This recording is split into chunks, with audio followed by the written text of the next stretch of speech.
I have made it no secret here on the channel that my favorite cartoon, nay, my favorite show of all time is, and forever will be, Hey Arnold. From the deeply written characters that all have compelling and moving narrative arcs, to the world building of the city that is drenched in one of the best and most iconic soundscapes and soundtracks that consist of multiple genres of music. It's a show that is so true to life and true to people. You see, under the surface, Hey Arnold isn't just another slice of life cartoon where we have a wide mixture of characters that just go to school or hang out afterwards. Hey Arnold is much deeper than that, offering some of the most complex, interesting, sometimes horrifying, and downright emotional stories that I've ever seen portrayed within a cartoon. Heck, just in general. Mixed in with everyday life growing up in the inner city, what it means to just be a kid, and how you interpret life. Hey Arnold is full of heart. Simply put, no other show has had such an impact on my life from when I first watched it as a kid to even watching it now as an adult. So today, I want to take you on a journey through the world of Hey Arnold, from why I feel the way I do about it, the richly developed characters and why their stories were so important to see, to the weirdest of weird things we'll encounter through all 5 seasons and 2 movies. If you enjoy this video, make sure to subscribe. This is my love letter to my favorite show of all time. Welcome to the weird world of Hey Arnold. Hi, I'm Craig Bartlett, the creator of Hey Arnold. In one word, how would you define Hey Arnold? Little blue hat. Wait, one word. Blue.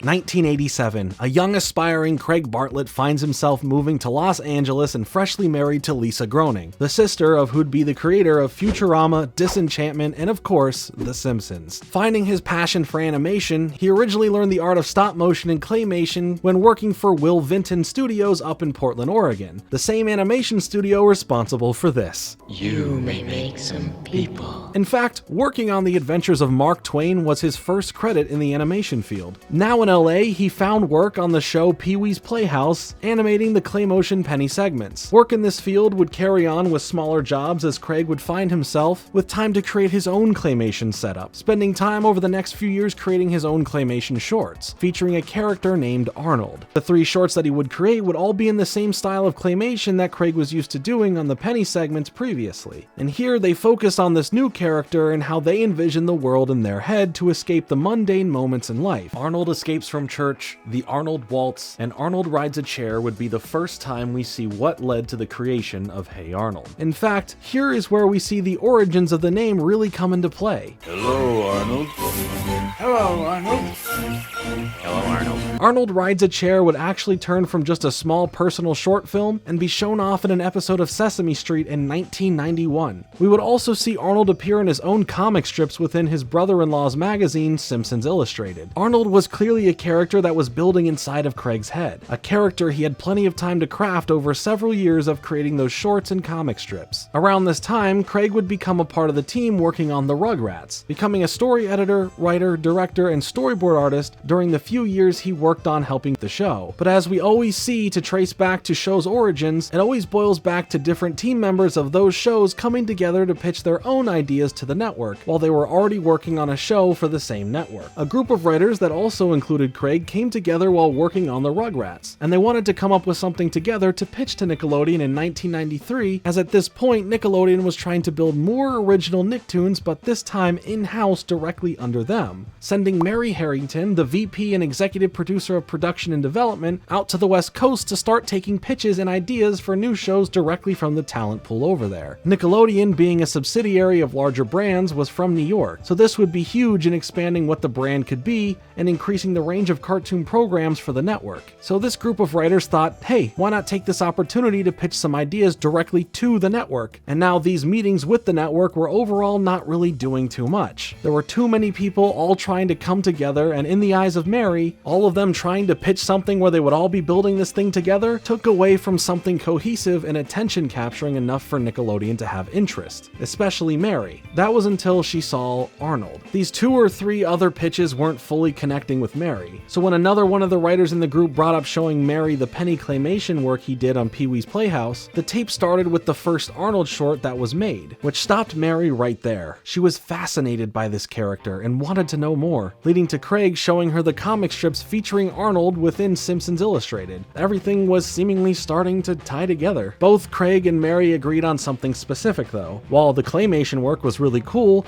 seeing the comic strips showed Mary that this character could be done outside of claymation, as it would be way too expensive to make a show that is fully done in claymation and would take way too long to produce. Craig knew that the claymation aspect was just a vessel to create the idea of Arnold through a certain animation medium he was heavily into already, and was surely open to developing Arnold in a traditional 2D animation sense. After the meeting, Mary spoke with Craig separately and asked for another meeting to come and discuss Arnold some more, to which Craig, of course, was super jazzed about. After this, when he went out with the other 5 writers, the animosity wasn't there, which is nice to hear. Just mostly friends riffing on each other over the pitch meeting being about all of their ideas and now just about Craig's. But there was faith that Arnold would definitely become a show, and Craig promised that if he does go through with it, they all can be writers on it. Luckily, this group understood the business, knowing that even if the group pitches all didn't work, that at least if one of their friends did, then the opportunity to still have some work on that new venture would come through. And hey, who would turn down another job in the animation industry? And if it wasn't for you, you can still go on to pursue other animated adventures. When Mary and Craig met to discuss Arnold further, he plops down a drawing he made on a regular piece of paper. It shows the boarding house, slightly beneath an overpass with Arnold and his grandma standing outside. He then explains what we are looking at. Arnold lives in a boarding house with his grandparents and a bunch of eccentric boarders living in this urban setting. He explained that Arnold is the calm center of the show's universe, so all of the other characters intersect with him, allowing his great moral compass to be the introduction to other characters and the world itself. So now it was full steam ahead. It was time to develop a pilot for the show. Out of the original group of writers pitching together, Craig had Joanne Salabahir and Steve Vixton, bringing on Jim Lang to score the pilot and Tuck Tucker to be a part of the creative process since Craig loved his artwork. These were the original people coming together to make this show a reality. From there, they began working on the pilot episode and finished it by the summer of 1994, now just playing the waiting game for Nickelodeon to greenlight the show into full production. The following year, the show was eventually given the go-ahead, partly due to the interest in the show and the fact that since there was just a bunch of waiting, Craig and his crew just kind of showed up to the offices ready to work, and the good relationship between them and Mary worked out in their favor of getting the show into production. Now it was time to nail down these characters, create what this world was, and more importantly, make sure everyone understands what they are creating. Now, what would come next would help propel Hey Arnold in a larger spotlight and prove the faith that the network had behind this show. This isn't a joke, young man.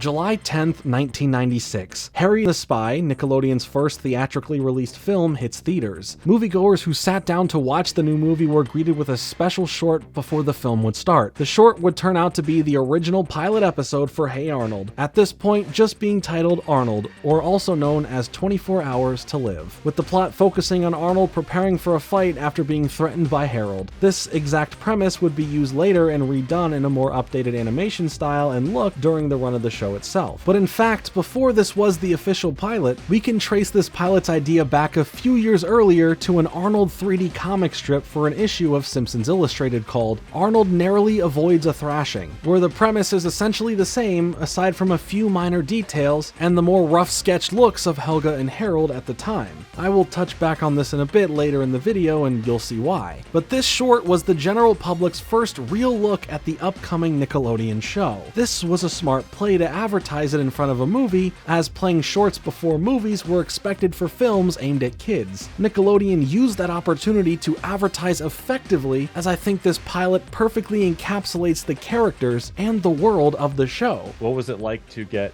the original pilot put into movie theaters in front of Harriet the Another Spy? great. Yeah, man, when you think about all the Arnold stuff that has happened for me, I was so lucky. And again, I felt like I was right in the pocket.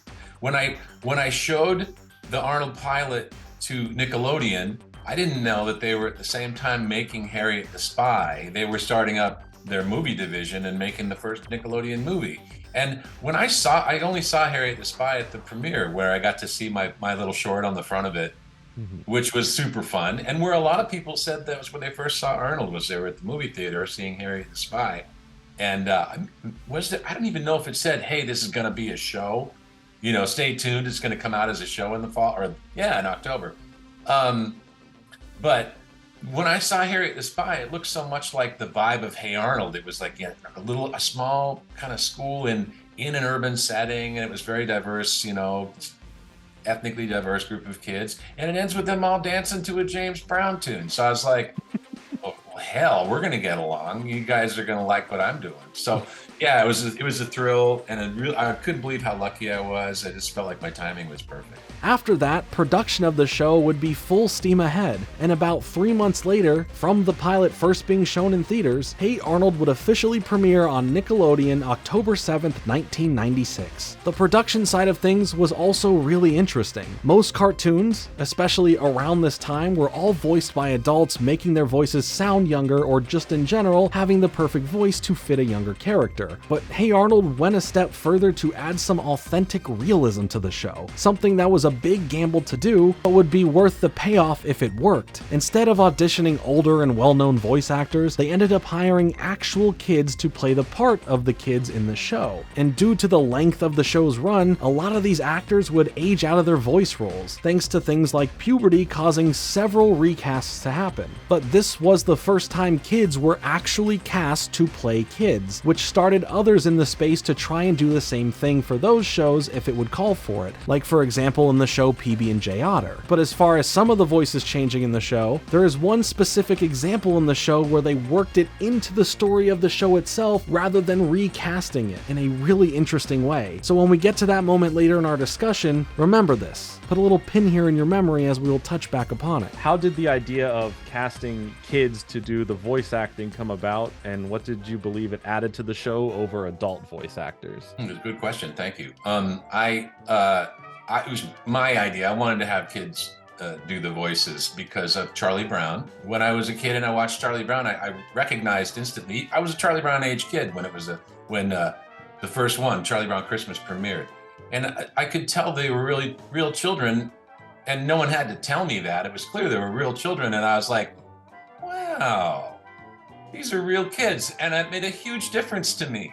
Sally Brown, his little sister, was voiced by a girl that was obviously so little that she could barely get through her lines. It was adorable. And I mean, that gave it a huge, big lift. It made you go, oh, these are real kids, and they're talking about stuff that real kids think. A layer of authenticity. Yeah, and so I thought that'll do the same thing for Arnold. It'll have an emotional authenticity that is because children are saying it. Now, mind you, they start at about 8 or 9, and they're mostly they're teenagers for most of the run. Mm-hmm. It's very hard to find an 8-9-year-old actor who can pull it off. Francesca Smith was a phenomenon. And that also kind of made my case. I was like, let's have real kids.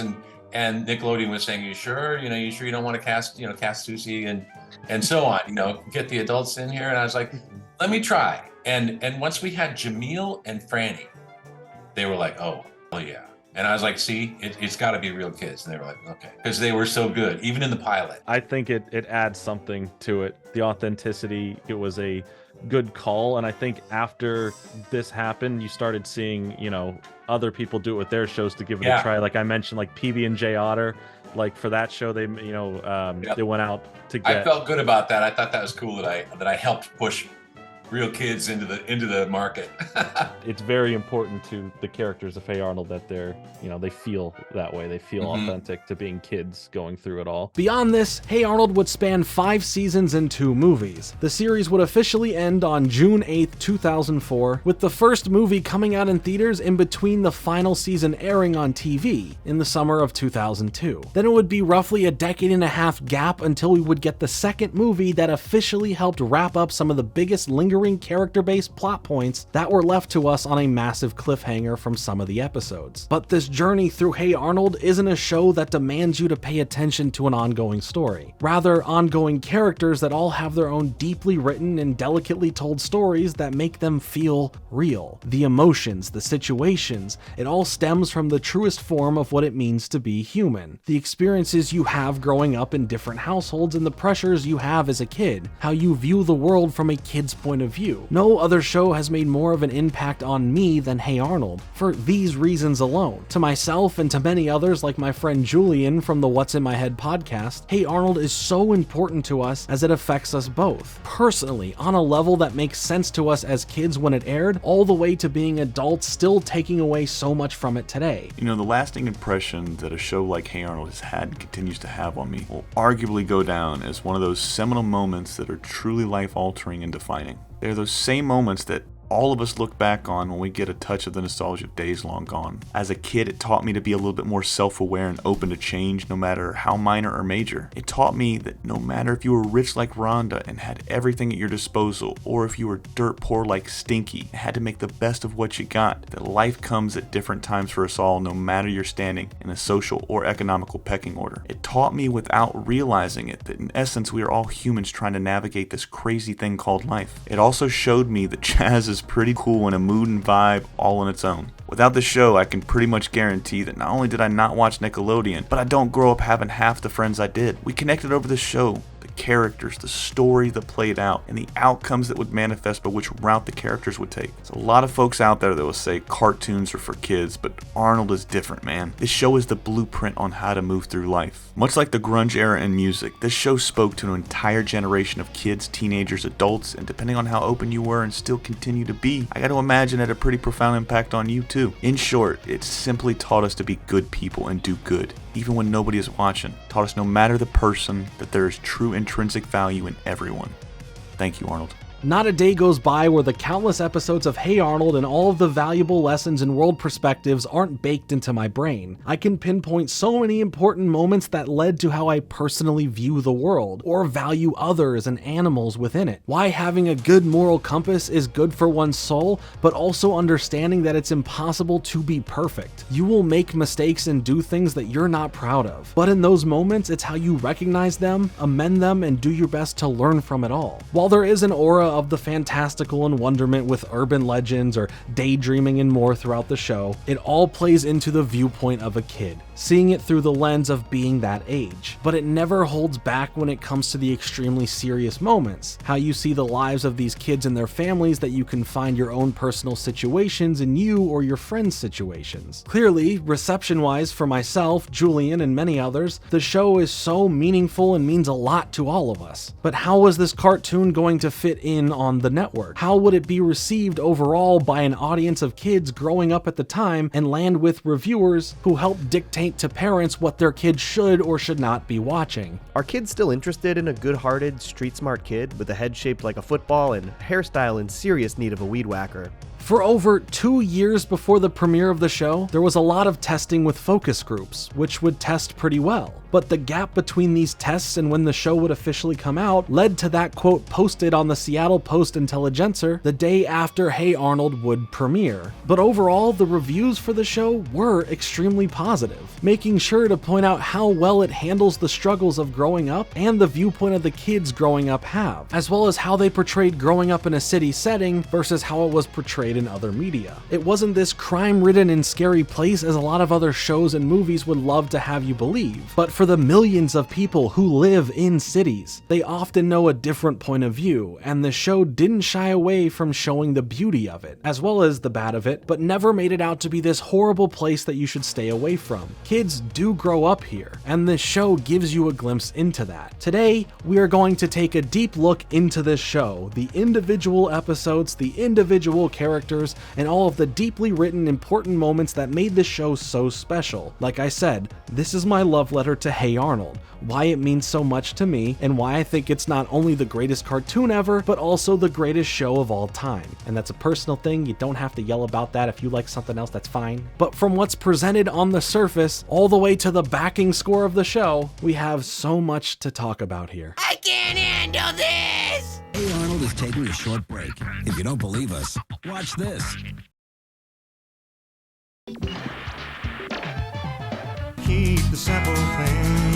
Before we get into it, I want to bring up a list of characters as I go through and mention them isn't when we deep dive into their stories. Aside from Arnold, we have his best friend Gerald, his antagonist bully / secret admirer Helga, her best friend Phoebe. Then there is also Harold, Stinky, Sid, Rhonda, Eugene, Curly, and Lila, who are just the main cast of kids overall. And while we do meet others, these are the ones with the most story involvement and we can meet the others as they come. As for the adults, first at the boarding house Arnold lives at, we have his grandparents, Oscar, his wife Susie, Mr. Wynn, Ernie, and the rest that live there that are a lot less seen, not involved in the stories or just mysterious for reasons that we can get to later on. Other adults we deal with a lot outside of the house are Principal Warts, Miss Slovak, Mr. Simmons, Marty Green, Harvey, and so many others that I want to mention, but again, we shall get to them when we do in the series. Also, Abner is there. That's Arnold's pet pig. The show itself would be segmented into 2 parts per episode for the most part. The first episode of the show starts off with downtown as Fruits, where Arnold really isn't respecting Helga's play that she is having a bunch of the students rehearse. Well, most of the students aren't respecting it, but Arnold really has no enthusiasm for it at all. So during the night of the play before they would perform, they were asked to arrive early for another rehearsal, leading to Arnold and Gerald being dressed as fruits, since that's their costume for the food groups that they're portraying in the play, Arnold being a banana and Gerald being a strawberry. On their commute to their school, PS 118, and rather than feeling embarrassed wearing these silly outfits in front of the entire school, they simply don't pull the cord for the bus to stop, leading them to get off at a different stop instead. Here, Arnold struggles with the decision to hurt Helga's play because in the end, that wouldn't be fair to her, but Gerald plays devil's advocate about how Helga treats him and constantly pokes fun at him, which in that moment became the rash decision to just not stop where they were supposed to. And at the same time, we see how this affects Helga, with her getting upset that Arnold is going to ruin her play. Her actions towards Arnold had Arnold not show up, resulting in her show being affected. You see how the dominoes line up. On the bus though, the next stop ended up just being way later and at the end of the line, bringing them deep downtown and just left there, in their costumes. This initial episode can be looked at from this point forward as a scary way to view city life or city nightlife, but you have to take into account that this is from the viewpoint of kids who are stuck downtown in these ridiculous costumes. Luckily, when we do get the weirder or scarier moments, Arnold and Gerald really don't see it that way, at least most of it. After coming to the realization of the situation that they're in, we see them randomly get tossed a bag of money from a car that quickly stops by. So now, why would the kids worry? They can buy some new clothes so they can get out of their costumes. Gerald wasn't wearing anything underneath, so that was a necessity, as well as just going around and having a good time with their newfound little fortune of money. But that money wasn't for them. It was for these 2 other guys dressed as the same fruit for a drop-off.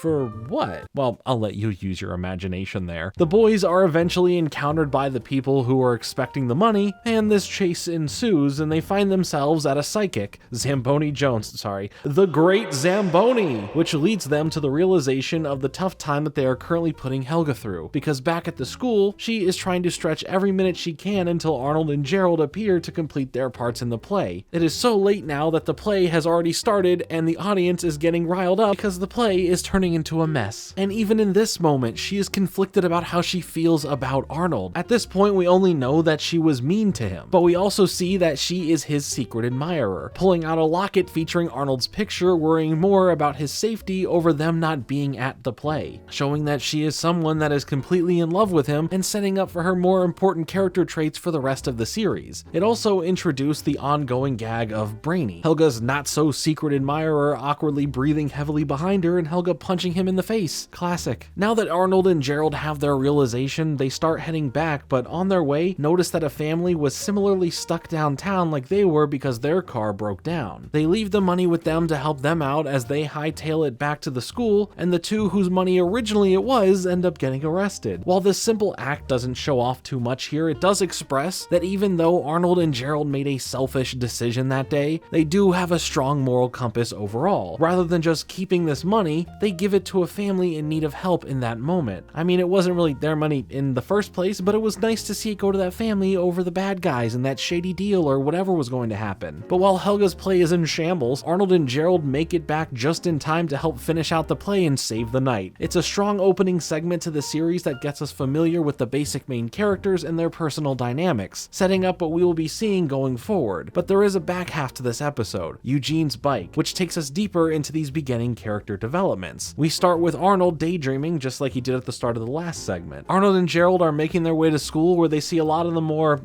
interesting kids show off their, weirder to some, collections of interest of various things until we get to Eugene, who shows up with a new bike that his parents gave him for Flag Day, because that's their family tradition. Usually, as we shall get into later, the way this show gives us some authentic looks into different religions, beliefs, traditions, and more is done in such an incredible, real, and raw way. Flag Day is just a holiday that celebrates the anniversary of the adoption of the United States flag. Didn't know we get gifts for that, but good for Eugene, I guess. Also, that can kind of clue us into his household and his parents. Now, kids like Eugene and the other kids we meet at the beginning of the segment are very much looked at as dorks, with Gerald mentioning every dork has his day, after seeing the excitement Eugene has towards getting his quote-unquote dream bike. This whole story revolves around perspective, luck, and trying to do the right thing, as it focuses on both Arnold's characteristics and introduces us to how we'll see Eugene throughout the rest of the show. Heck, even Gerald gets some examination here as he looks at people like Eugene as just geeks or dorks, which seems to build up his projection from him that we will view way later on. So another point to note now, but we will mention it later. Eugene's bike is left tied to the bike rack, or so he thought, as the chain falls off, leading them all to fall over as Arnold was just trying to tie his shoes, putting some of his stuff on one of the bikes for a second before they toppled over. And that knocking over effect makes the last bike, Eugene's, launch into the street, being crushed under a street sweeper. And as everyone takes notice of this, Arnold immediately starts apologizing as it was completely an accident. No ill will was ever intended, but as for Eugene, he can only focus on the bike being destroyed and is not in the best mind state because of it. Arnold feels the guilt from this and wants to do the right thing, and no matter how much Gerald tries to get him to just push it aside, because of this struggle of feeling bad for what happened, he goes and recovers the banged up bicycle and spends his personal time repairing it as good as he could, and the next day brings it to him as an apology for everything. Eugene is really grateful for this and decides to give it a shot, not realizing this until his pet pig Abner comes running in with the brake cables that he forgot to install the brake cables back onto the bike, which causes Eugene to go without warning as Arnold couldn't stop him from going down this hill on time. The bike, piece by piece, begins to fall apart and Eugene ends up stopping after all, right into a car door, thus putting him in the hospital, and Arnold is just beside himself about what has happened to Eugene, even though all he ever wanted to do was to have him have his bike back, and just wanted to make up for him for wrecking it in the first place. At the hospital, when Arnold visits, Arnold somehow accidentally starts shifting Eugene around in the hospital bed and knocking down the room door number as he leaves, which causes the doctor to believe that this is the right patient he was supposed to remove the tonsils and spleen of. Okay, that one is a bit hard to just kind of apologize for, but I don't think either of them know it was in relation to each other that happened, so we'll just pretend it didn't. Sorry, Eugene. But upon Arnold reflecting on them knowing each other since they were even younger, Eugene has always had some form of bad luck. He also thinks about what Gerald said earlier about every dork having their day, but not in the same way that Gerald meant it, but in the way of giving Eugene the best day he's ever had. He is determined to do this. Arnold now is going to bring Eugene to a baseball game, but that doesn't end well either, with Eugene trying to catch a ball that ends up beaming him in the face. Another attempt to salvage the day is a simple hangout at the park until Eugene forgets how to eat and ends up choking on a hot dog. But the day is saved here. Arnold does the Heimlich and it works, but the chunk of hot dog that comes out bounces back for Jaws 4: The Revenge and hits him right in the eye. Later, they just go sightseeing, but the communal binoculars Eugene uses comes loose and he falls into the water, and then later gets seasick after a boat ride. Things are just not going well. Maybe Eugene is just this unlucky of a person, and no matter what Arnold does to try and offset this to help him have a great day or just feel good overall, backfire. But by the end of it, Eugene tells Arnold that despite everything bad that had happened, he did have an incredible day and got to do so many fun and new things. As he leaves, however, he still has bad luck and gets his arm cast stuck in the bus door as it closes and drives off. Eugene throughout the episode up until after the hospital was shown as being upset at and then slightly scared of Arnold because all he is bringing is pain in various forms, even if unintentionally. But even after everything, he knows that Arnold really wanted to make it up to him and did everything he could think of to give him a good day. Eugene appreciates all that Arnold had done in the end, even if Arnold sees it as only making things constantly worse. But I guess in the end, the dork did have a good day in his eyes. And there was even this extremely heartwarming real-life moment thanks to this episode of Hey Arnold. 8-year-old Francesca saw this episode and remembered the moment Arnold uses the Heimlich maneuver on Eugene when her friend Jessica ended up choking on a jawbreaker, which is where Francesca jumped into action and performed the Heimlich and dislodged the candy, saving her friend's life. A little girl is alive because her friend remembered an important safety tip she had seen in a Nickelodeon cartoon. I'm so happy that a kid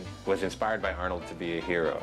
That's the best. Even the little easily overlooked aspects of something can play a huge part in someone else's life. Really cool to see her retain that information and spring into action when it was as serious of a situation like that. Episode 1 is a great launch pad for the show to start from. It sets up familiar locations, characters, and some of the major themes we will see throughout the rest of the show. Keep them coming! I'm going for the record!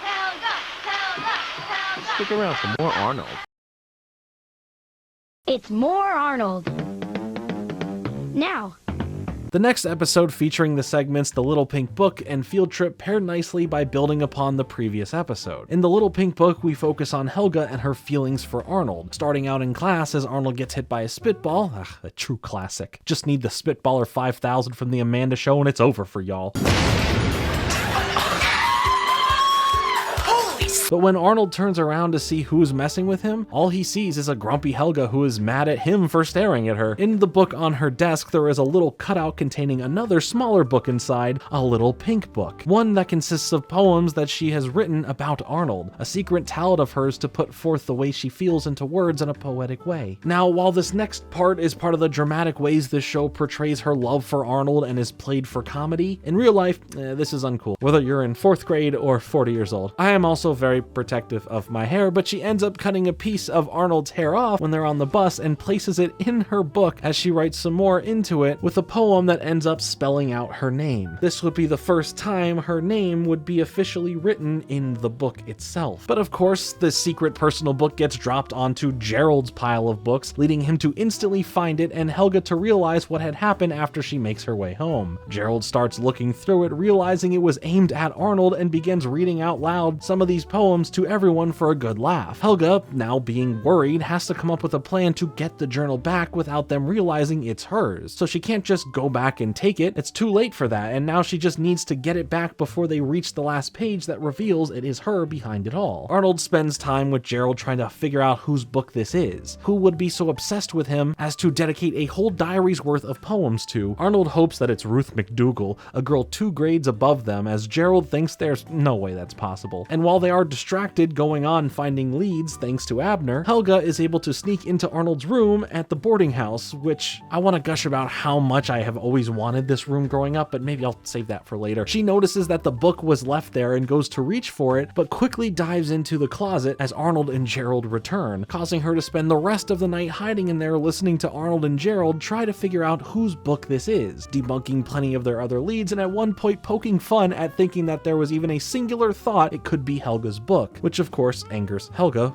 while she hides. And as much as there is anger in this moment, it feels more like pain at oneself for not being open to Arnold about how she feels. Later that night, Arnold heads to bed and Helga makes a quiet call to Phoebe, asking her to tell her mom that she is sleeping over at her house, which I feel is such a relatable excuse if you are at a place or doing something you weren't allowed to or too scared to ask to go to. But now being the next day and Arnold bringing the book to school, he speaks with his grandpa before leaving, where he suggests to Arnold that he is lucky someone cares about him a lot, and he replies back in a grateful tone about it being pretty cool. Obsessive, but cool. Which, yeah, both statements there are true. Helga, now being free from hiding, heads right to school on a warpath with no holding back to get this book out of the hands of Arnold or destroy the last page trying. As she catches up, Arnold is reading the final poem to everyone. Helga quickly comes to the realization of what's going on and runs up to Arnold in the book, ripping out that final page before he can finish reading it, turning it into a spitball and hitting Arnold with it, which should have gave everyone a clue to Helga being behind the book overall, but they just wonder what is up with Helga. Why would she do that? I wonder why. It is also revealed that she still ended up saving the piece of Arnold's hair and clutches it tight as the most important thing to her at the moment. It does get creepier with the shrine stuff later on, but we'll talk about that later. I just like how far Helga goes in this episode to mask her feelings to be this tough person with little feelings on the outside, as she is scared to let that side of her show, let alone be figured out by the one that she actually loves. Sure, a lot of this here is exaggerated, but it's a great visual representation of not understanding your feelings or being embarrassed by having them. The next part, Field Trip, is one of the most memorable from the beginning of Hey Arnold, as Arnold's class takes a field trip to the city aquarium. Throughout this episode, we see the wonder-like exploration and excitement of the aquarium through Arnold's curiosity. Since he wasn't able to go on the last trip to the aquarium a few years ago, all of the other students know what to expect, as Arnold just gets excited for all of the hype they keep bringing up. This episode for me caused my love for always wanting to go to aquariums, and at the same time make sure animals were always humanely being taken care of there. So while I do have this bit of conflict and something I'll bring up later, overall I think there are some incredible aquariums that do truly love the animals they take care of there. Throughout the start of this episode, Arnold is hearing all this commotion for Lockjaw and follows everyone to go see him. It turns out to be a sea turtle that over the years has been treated really poorly by the humans who come to see him and by the staff at the aquarium. We even see Harold throwing things at him after all the kids are disappointed at what they were supposed to be seeing, which was the mighty Lockjaw, with the rest of the students, aside from Arnold, reveling in Harold's actions. But Arnold can feel Lockjaw's pain. He knows that this isn't right. This sticks with Arnold, and at home he begins daydreaming in his room of various things forming the shape of a turtle while jazz fills the silence. I really do appreciate how this show takes time to visualize that Arnold daydreams a lot. It's something for me in school that would happen because of my focus issues, but would still be treated like I wasn't smart for it. So I am grateful that during this time I had a show that made it feel normal when others made me feel different for it.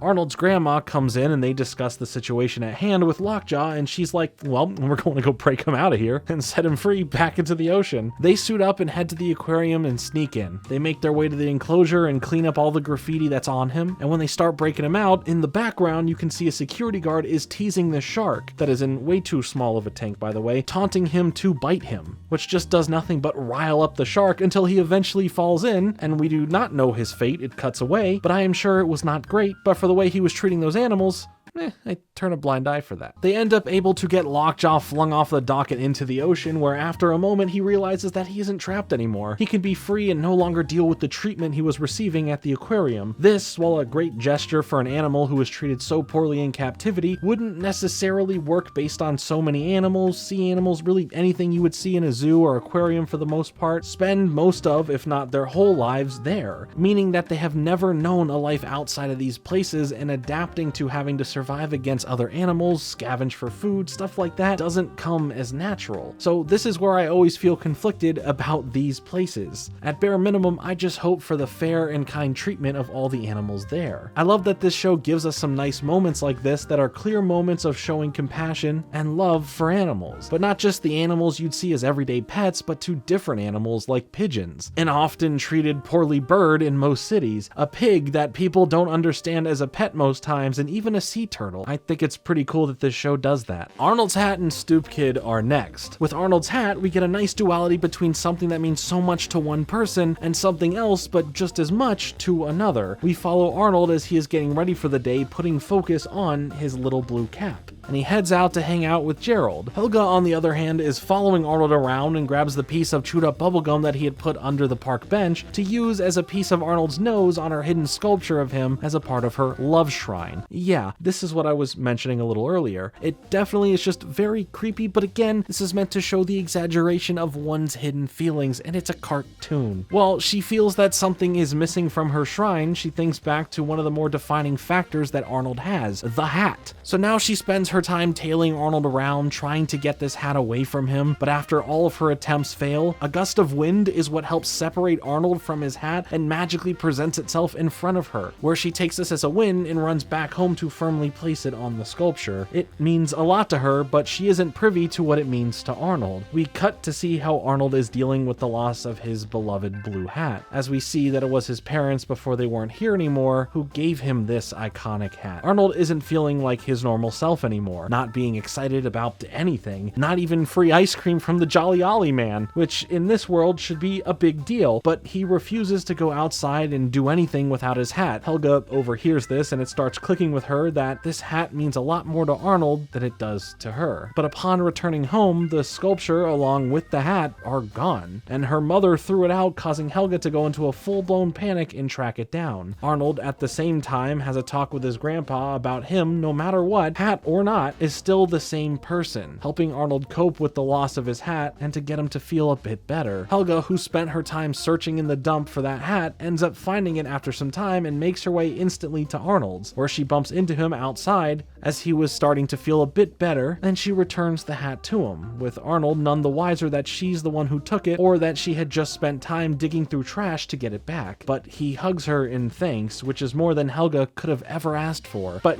plays it off as being grossed out like usual. But privately to herself, she says she'll never wash these clothes again. And then a pigeon drops a sky present on her. Oh, that's so nice. And it was nice to see how Helga in the end chose Arnold's feelings over her own private wants, because the person that she loves means more than any shrine that she had built or token of her love could ever mean. This won't be the first time she does something where she tries to make things right for Arnold, whether it's her fault in the first place or not. But Helga really gets here a lot in the first season, and we also get a taste of Arnold's backstory a bit here as well. Next, we have Stoop Kid, a pretty famous episode of the show that most would remember because of how impactful the character and story of Arnold and the Stoop Kid was. Our story starts off with a football game where the ball that they're playing with lands on the steps of the stoop belonging to some older kid who goes by the name Stoop Kid, who apparently is overly protective of his property and by extension anything that lands on it. If you touch the stairs or the stoop, even look at it, this kid will give you problems, causing all of the other kids to be scared of him and not wanting to even get their ball back. Gerald, the gifted storyteller that he is, fills everyone in on the lore of Stoop Kid, but Arnold sees people as more than just one thing, more than just this label of him being a mean kid. Arnold attempts to just go up to him, but Stoop Kid just taunts him to go ahead and go for it, making Arnold nervous, and he leaves after this failed attempt. So now he just decides to wait until he goes in for the night or goes somewhere else, and Arnold is told that Stoop Kid never leaves his stoop. From some context clues of watching him on the stoop, a book that he is reading is The Little Engine That Could, and the next day, Arnold just decides to go in and grab the ball when he's distracted and book it. So in this attempt, he does and gets away from Stoop Kid, because Stoop Kid is still there on the stoop, yelling at him to come back there and face him like a man, and this realization hits him. The saying Stoop Kid never leaves his stoop means that he truly never leaves his stoop, not for anything, causing all of this laughter sent in Stoop Kid's direction. Suddenly, everyone around Stoop Kid is laughing at him and chanting, "Stoop Kid afraid to leave his stoop," which is one of the lines that awakens that sleeper agent inside of you,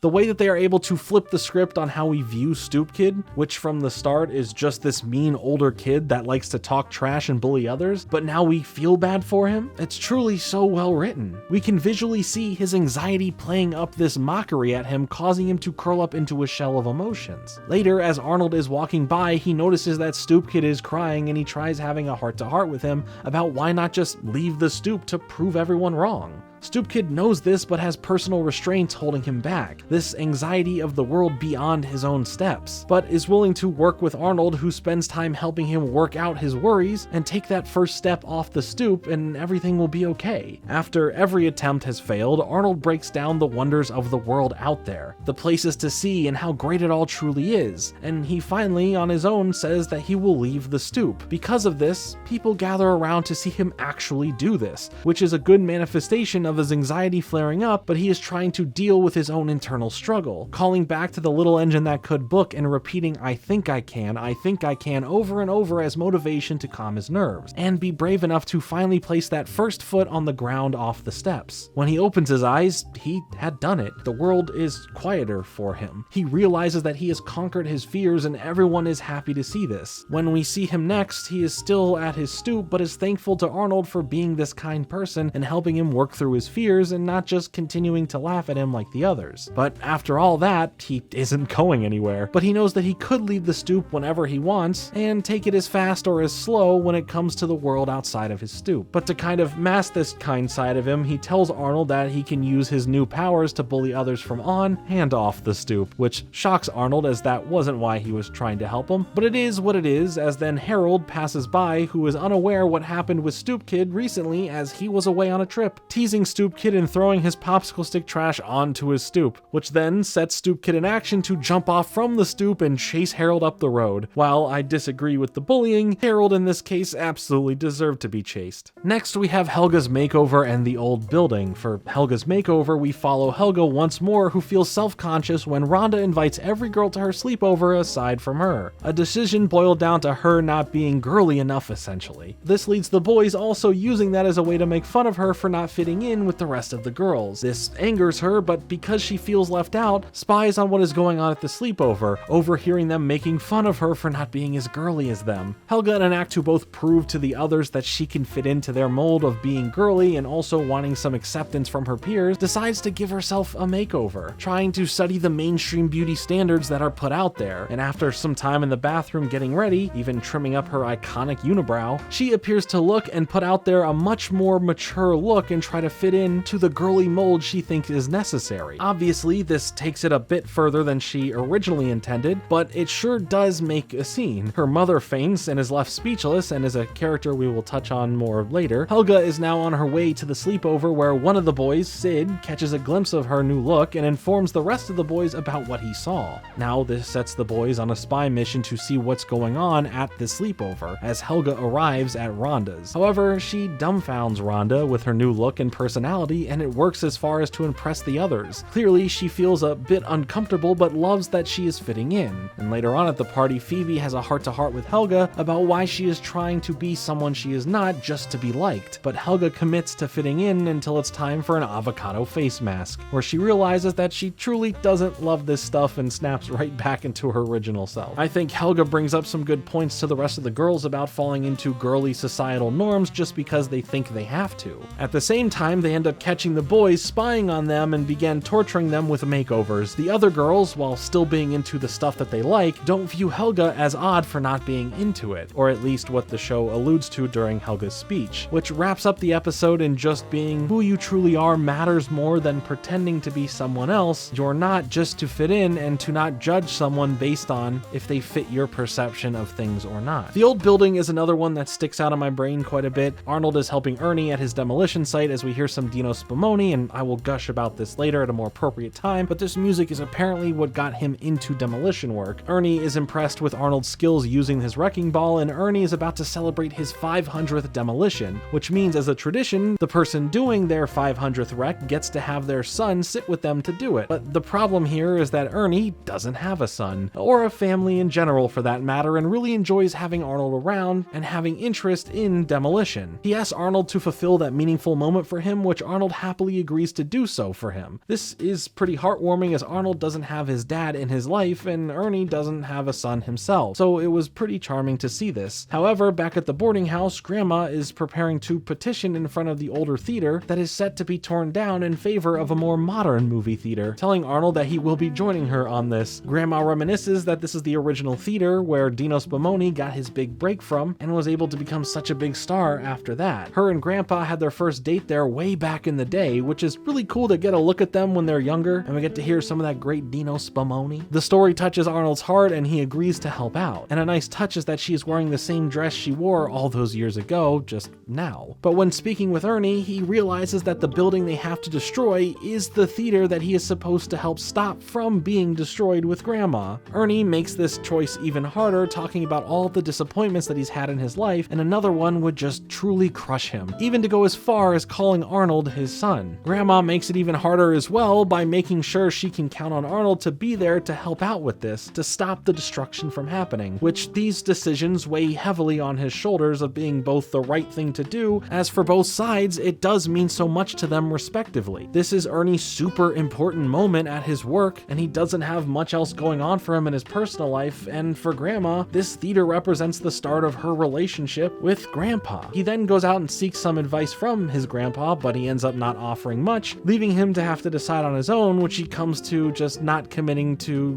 anything. And this causes Ernie and Grandma to get into a verbal fight at the house where Arnold just can't take it anymore and goes soul searching as he visits the old theater that has mostly fallen apart inside. Arnold starts realizing how much Dino Spumoni means to both of them, finding an old sheet of music from Dino and leaves. The next day at the theater, Grandma is all chained up to the entrance, but Arnold then jumps out of a limo that pulls up, causing everyone to stop. Then the mayor comes out and begins making a speech introducing Dino Spumoni, who comes out and says some important things about his memories here at the theater and what it means to him, getting the mayor to claim the theater as an historical landmark, saving it from demolition. Ernie isn't mad because he then recalls that this place was his starting point, and it does mean a lot to him as well after all. Both sides are really happy about the outcome, but Ernie and Grandma still fight over who Arnold really came through for in the end. While there are some underlying pressure issues and chosen family discussions here from this episode, the music here is something I absolutely fell in love with. Dino Spumoni brought these Sinatra-like sounds to some genuinely great songs, and I like that even in the universe of the show, they didn't just create some whatever music that we don't get to hear or it's just not as thought out. This was well done and made the episodes that feature Dino quite a treat. 6th Grade Girls and the Baseball are next. 6th Grade Girls has Arnold and Gerald hanging out at a public pool, where aside from them are some older girls 2 grades ahead of them in 6th. Classic situation here. You think maybe a girl is checking you out and there might be a shot there. But we get to see the perspective of the older girls, Connie and Maria, as they think that they are, sure, a bit goofy, but they aren't like their jerky boyfriends. They call the boys over and question their age, and they both pretend to be 6th graders. Understandable. It's not great to do that, but I understand. Here, there are some of my favorite lines from the show in general when the girls are arguing with their boyfriends in front of Arnold and Gerald, and we hear, "Hey Maria, come over here!" And she responds, "Why don't you come over here?" I quote this all the time, and no one gets it. Clearly, there is something behind the girls' motives with Arnold and Gerald, though. But they ask them to take them to the dance. But really, the goal is to make their boyfriends jealous of them. Gerald has the plan on lock for them, though, bringing over some fresh digs for Arnold and himself to wear, as well as some reading material titled "Cool Moves for Happenin' Dudes." Arnold does have these funny feelings about everything, not so much that something is up with the girls, but rather feeling guilty about lying to them about their grade level. But the thought of getting a kiss from an older girl keeps them both interested here. The night of the dance, we see Arnold and Gerald picking up the girls from Maria's place, where we see the standard dad interrogating the date of their daughter for the dance. I think these awkward, tension-filled moments in any show or movie are pretty fun to watch. It's a solid trope, and I'm here for it. After that, now at the dance, they end up pissing off the other boyfriends, since they have taken their girls, but really it was the girls who planned for this to happen. But then they actually start showing off their incredible and stylish dance moves, and the girls kinda dig it. At the break point in the night, Arnold and Gerald talk about how well things are going and that they might actually get some kisses by the end of the night, but the boyfriends overhear this and bring them outside to fight them. They try to reason with them rather than fight back, but before some real damage is done, Connie and Maria make them stop and help let Arnold and Gerald go from the boyfriend's clutches. The girls then reason with the boys, telling them their true intentions of the night were to make their boyfriends jealous. They know that they were younger and they felt bad for using them, giving them each a kiss on the cheek, and at the end of the night, they still got kisses. I feel like this one kind of hits like a relatable feeling for some of crushing on older girls and somehow wishing there would be a chance for them to notice you. As for the baseball, I always enjoyed episodes where we'd see the kids playing some sort of sport or participating in outdoor activities. Starting off this episode playing baseball with Arnold at bat, with Harold trying to taunt him, and for his final throw before a strikeout, Arnold hits it, and everyone ends up cheering for him as it was a great hit. He was feeling like his favorite baseball player, Mickey Kaline, and goes into explaining who Mickey is to Eugene, who, despite being brought to a baseball game a few episodes ago with Arnold, has no idea about players, and he's really like me for real. Ernie is hanging out with Mr. Green as they're watching a pretty bad performance from Mickey at the game, as Ernie states that tomorrow is Mickey's last game. Everyone's been criticizing Mickey about how badly they think he plays now, but Arnold still sees him as this great player as he's been to him. Arnold now needs to go to this game to witness the final moments of Mickey playing, and him and Gerald can't seem to come up with the money to do so, but I love the moment where Grandpa tells him to kind of go look in another spot where more savings could be as he slips money onto his desk, and then enjoying the excitement Arnold has when he discovers he now has enough. It was really sweet to see, but what makes it even better is Grandpa's reaction to realizing that he dropped a $50 bill instead of a $5 $5 bill. Arnold and Gerald, now at the game, make a sketchy deal with a scalper for a better price on tickets, but now they can afford more food on the inside. Of course, these are nosebleed seats, and even worse, right behind a stadium column, making the game pretty much unwatchable. This whole day was about going to see the final time at bat for Mickey, and from there, in those seats, it wasn't worth it. So they decided to check out some better views by going into areas and levels that they weren't allowed at because of their tickets, and end up just running from security if they come after them. And during this time, Mickey comes up to bat, and to most people watching surprise, hits a homer that heads right towards Arnold as he catches the final hit ball from Mickey, live on TV, where he is running from security and everyone back at the boarding house is watching live on TV. When they get home, everyone is bombarding him about this ball and trying to get it from him. But where the episode really gets to me is hearing Mickey during an interview express his feelings being bittersweet and really unsure about it all. He feels lost without his purpose in life, but is still grateful for the time he had in baseball. Feeling like he doesn't want to retire, but he is kind of aging out or not being at his peak like he used to be when he was younger playing. Arnold sees this as Mickey has done so much for Arnold, but he feels that he should do something back for him in return. And now, going back to the stadium, Arnold finds Mickey by himself there on the field. He walks up to him and offers him the home run ball, the last one he'll officially ever hit in the major leagues. He spends time talking with Arnold about what baseball meant to him and thanks him for the kind and thoughtful gesture. This whole episode we have seen and heard people say that he is washed up, a shadow of his former self, an insult to be called Mickey like Harold did at the beginning towards Arnold. Even though he used to be considered great by most of these same people at one point,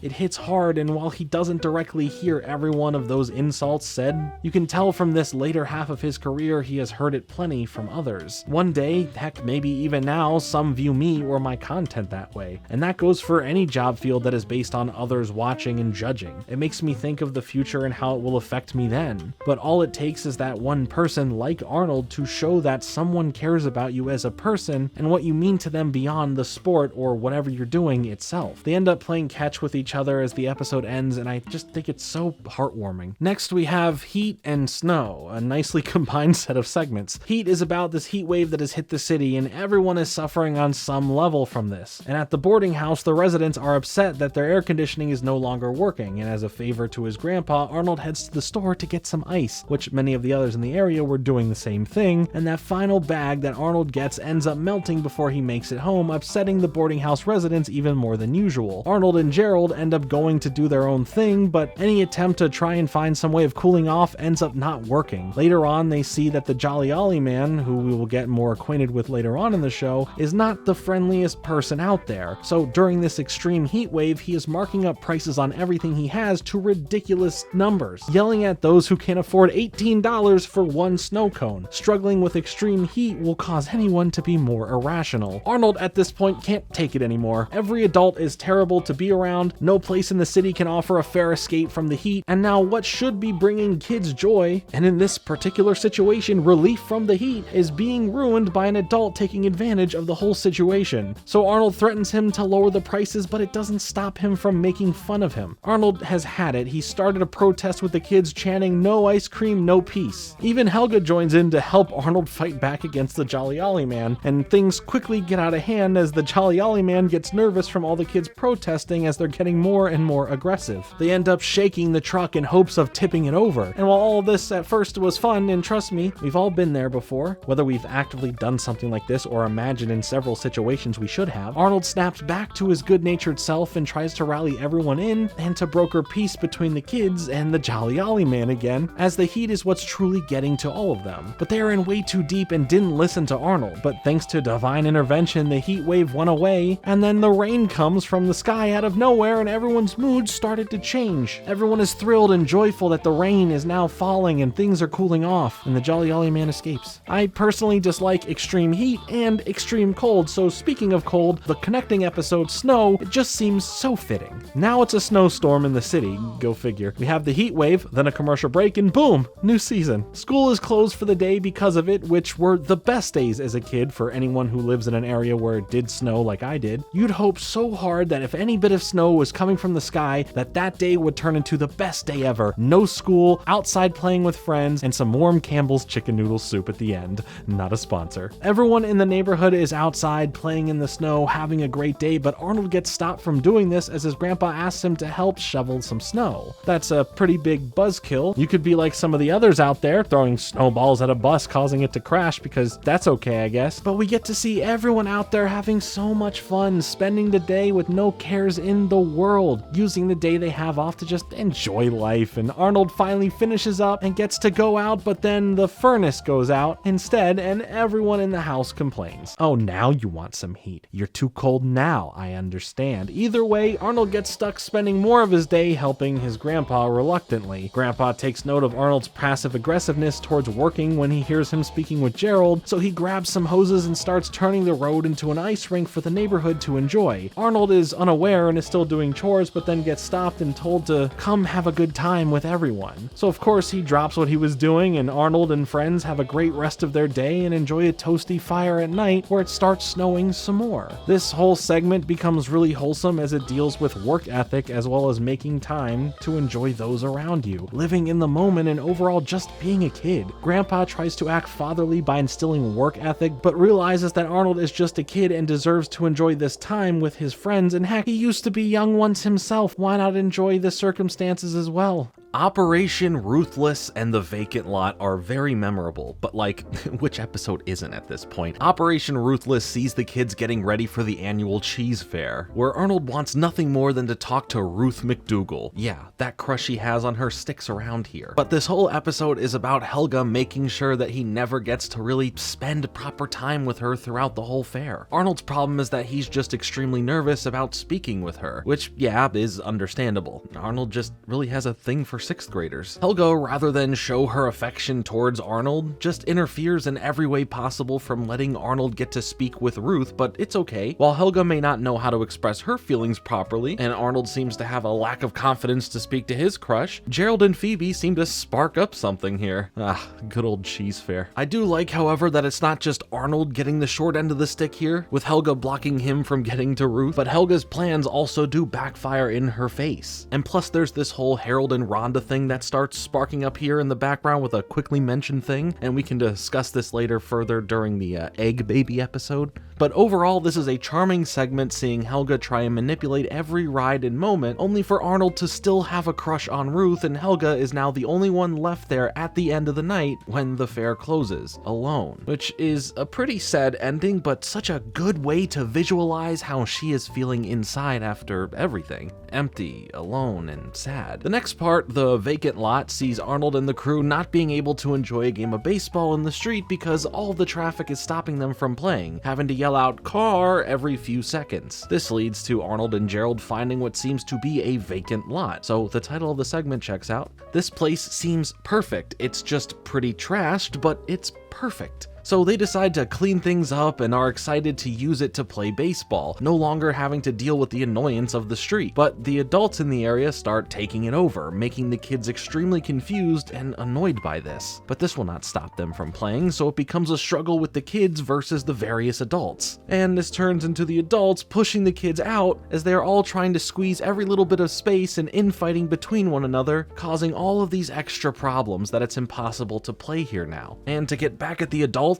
the kids then dump a whole bunch of trash and debris all over the lot once more, saying that this is how they found it before they cleaned it up, and if the adults want the lot so bad that they should have to clean it up themselves. And of course the adults start feeling pretty bad about this and start to make things right by cleaning everything up and making it look and feel like a new proper baseball field, which is a nice gesture. Adults are just like children, but older, and just because they are more mature doesn't mean they can't be childish. The next episode features The List and Haunted Train. If you've watched the channel for a while, I covered the Haunted Train episode by itself quite some time ago, but The List is every kid's dream for the perfect start to your weekend. Arnold has this list that should create the perfect Saturday, but this seems to play out harder than he had hoped. This list is apparently handed down from generation to generation, and at this point, no one has been able to complete the list, which consists of watching every cartoon from 6 in the AM until Dance Craze comes on, then to eat 3 bowls bowls of sugar chunk cereal, next to bike down the steepest hill in the city, then going to play catch with every kid in the park, and finally ending it with seeing a movie 3 times in a row in theaters. Yeah, okay, that kind of seems like a lot to do in one day. I don't know if the perfect Saturday should include seeing the same movie 3 times in a row in theaters, but the sugar cereal does sound great. Wish it was Meatloaf Crunch, whoop-dee-dee, have a bowl of me. But of course, Arnold's confidence to do this is quickly met with everything getting in his way. First, he wakes up late, he doesn't have the right cereal to eat, the milk is sour, and he can't even watch cartoons because his TV explodes. There's a reason why it did, but I think it's funnier if I just say it explodes with no context. Arnold then goes to the park, and while trying to play catch, this dude just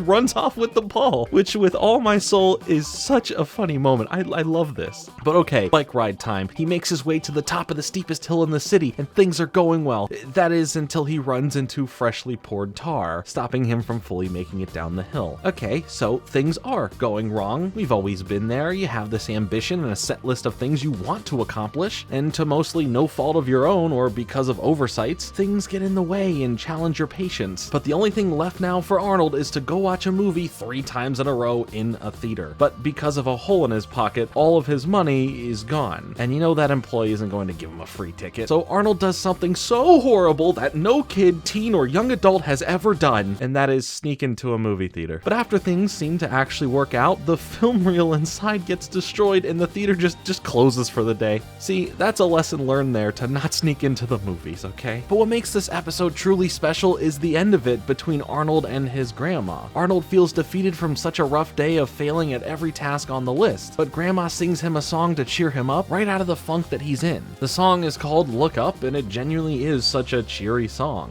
And it works for Arnold to start feeling a bit better, and I just adore this moment. Now, as far as the haunted train, this is probably the most played episode of the show on television, and when they played reruns on Nick Rewind or the 90s Were All That or The Splat or whatever it was called, they constantly played this episode late at night on purpose, just to continue further burying it in my mind every single night. There are several episodes of Hey Arnold that genuinely induce fear and uncomfortability. I know others find stuff like The Ghost Bride scarier, but for me, I had nightmares about this one specifically. Grandpa sees that Arnold and Gerald are just bored, so he decides to help spice up their day with a story about the legend of the haunted train, regarding this engineer who went mad and drove the train off the tracks and straight down into the fiery underworld.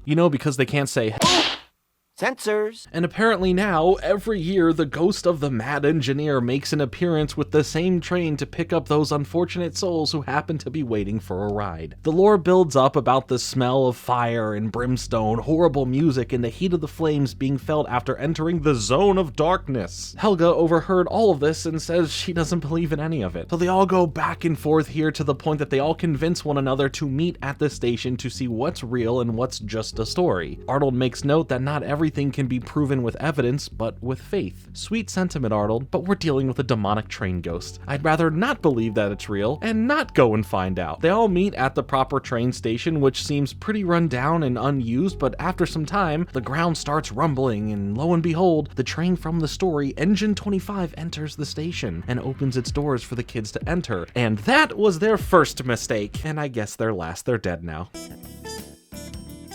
It's a joke. They're fine. Little by little, everything from Grandpa's story starts coming true, and Helga begins to start getting scared of it all, believing in the story now. The lights are flickering, and Helga feels something breathing on her neck, but it turns out to just be Brainy, which Helga just tosses from the train, which is pretty messed up, but it's okay. He lands in some muddy water, so it's, it's fine. But why didn't you all just jump out right there if you all were scared? You would have just been okay, maybe a little cold and dirty from the muddy water, but still okay. And in the end, when they get to the fiery underworld and the doors open up, it's just a steel mill, and they assault this worker with water from a fire hose. But they do get to learn that the things around them that was happening weren't as they seem. Everything had an explanation for it, and the kids' minds were just kind of building up the rest and filling in those mysterious gaps. Now back with Grandpa, who is taking them home, Arnold thinks that his story was just to mess with them the whole time. And Grandpa did enjoy the story of what they all just went through, but he replies, "Well, now, I didn't say that." implying that he wasn't messing with them and there's some validity to the story. And then we get the money shot from the episode. As if all the tension-filled moments throughout didn't work effectively enough, we end on a shot of Brainy hanging out on a fence watching a train go by. But this is Engine 25 still, where now we see a mutilated ghost engineer sitting on the front of the train with an accordion singing his own tale of the haunted train. This deep voice, this visual shot at the end of it actually being real, can be taken at face value for what it is, or seen as just a representation of the tale of the haunted train from the kids' minds. We already see them deal with everything else, which turned out to be more played up than what was actually happening, and for the end, that could all be just more of the same, just constantly thinking about it being real. This episode always gets to me for some reason. I think it's great at tension building and making it a fun ride, but after 342 viewings of it, I need a break from this episode. Heck, I just need a break in general. Look at me, Arnold!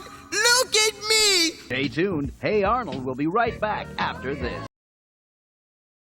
And now back to Hey Arnold, only on Nick. Episode 9 features the segments Mugged and Roughing It. Mugged shows us more of the dangerous aspects of not being aware of your surroundings in the city, and something that can happen where others may turn a blind eye to or pay no mind, as Arnold, while he was listening to some music, gets pulled into an alley and robbed at fist point for his money and bus pass, getting left in the trash by the end of it. And a beaten up Arnold is examined by the rest of the boarding house members as Grandma starts training him for self-defense through martial arts. She teaches him focus and discipline through meditation and to take the fly out of her hand that she was able to catch without even thinking. There's a classic training sequence for him to hone all of his skills until boom, his arms and legs are certified weapons, but somehow his mind is sharper. Now, fully outfitted and on the streets, Arnold tests his new skills on some people mugging his friends and scares them away. The Arnold we knew before is gone. This Arnold has one mission and one mission only: take down the dude that took his 65 cents and his bus pass. He wants to beat them up as revenge, which Gerald doesn't like that Arnold would go to fighting as his first resort instead of his last, using his powers for bad instead of good. Even though we had just seen him saving Eugene earlier, we see him now push him aside, which either way, Eugene just never wins, and Arnold's powers are kind of going to his head, threatening others and just being mean. Is Arnold going too far with this? I mean, his friends are scared of him. Gerald is worried for him. This lethal life is all Arnold thinks about, even attacking innocent people like this guy who just wanted to know where the bus stop was. We see everyone mad at Arnold as he starts realizing what he has become, meeting up with Grandma, no longer wanting this lifestyle anymore, but this was all part of the training. He learns that with this power, this great power, comes great responsibility, and it should be used for self-defense, not offense. But then, after all of that, the original mugger appears. He starts looking for trouble, trying to get Grandma's purse, and she just calmly hands it to him with no worries in the world. He also recognizes Arnold and taunts him from the last time. But Arnold's training trying to snatch the fly from Grandma has paid off, as just as fast as lightning he gets the bus pass back from his clutches, which scares the dude for how fast and calm he was to do so. And the purse was returned, the bus pass is back, and Arnold never laid a hand on him. This segment for me takes me back to when I was in karate class as a kid. I feel like so many kids ended up taking karate from my generation or around my generation. Like there was some massive craze that parents all said we're taking our kids to karate, and that's that. Either way, karate is great for discipline, focus, and self-defense. Don't use it for evil. Unless you just look really cool doing it, then hey, it's your life. No judgment from me. So let's now look at Roughing It. You know, the classic camping episode where things go wrong in the forest. You know this trope well, I know this trope well. Here it's a classic look at materialism and pitting the traditional against the modern. Grandpa wants to teach Arnold and Gerald the tried and true survival skills of the wild, but they aren't into this style of camping, especially the ways that Grandpa is teaching it to them, and would rather go back home than stay out here a day longer. As Grandpa is kind of dumbfounded by this, Helga, along with Phoebe and Helga's dad, Big Bob Pataki, roll up to the campsite in a stylish brand new RV 2000. I traveled in an RV once. Just stab it. Ah! Dude, let's break it. Holy shit. Well, if we didn't break about every thing in this RV, let's say we're fine.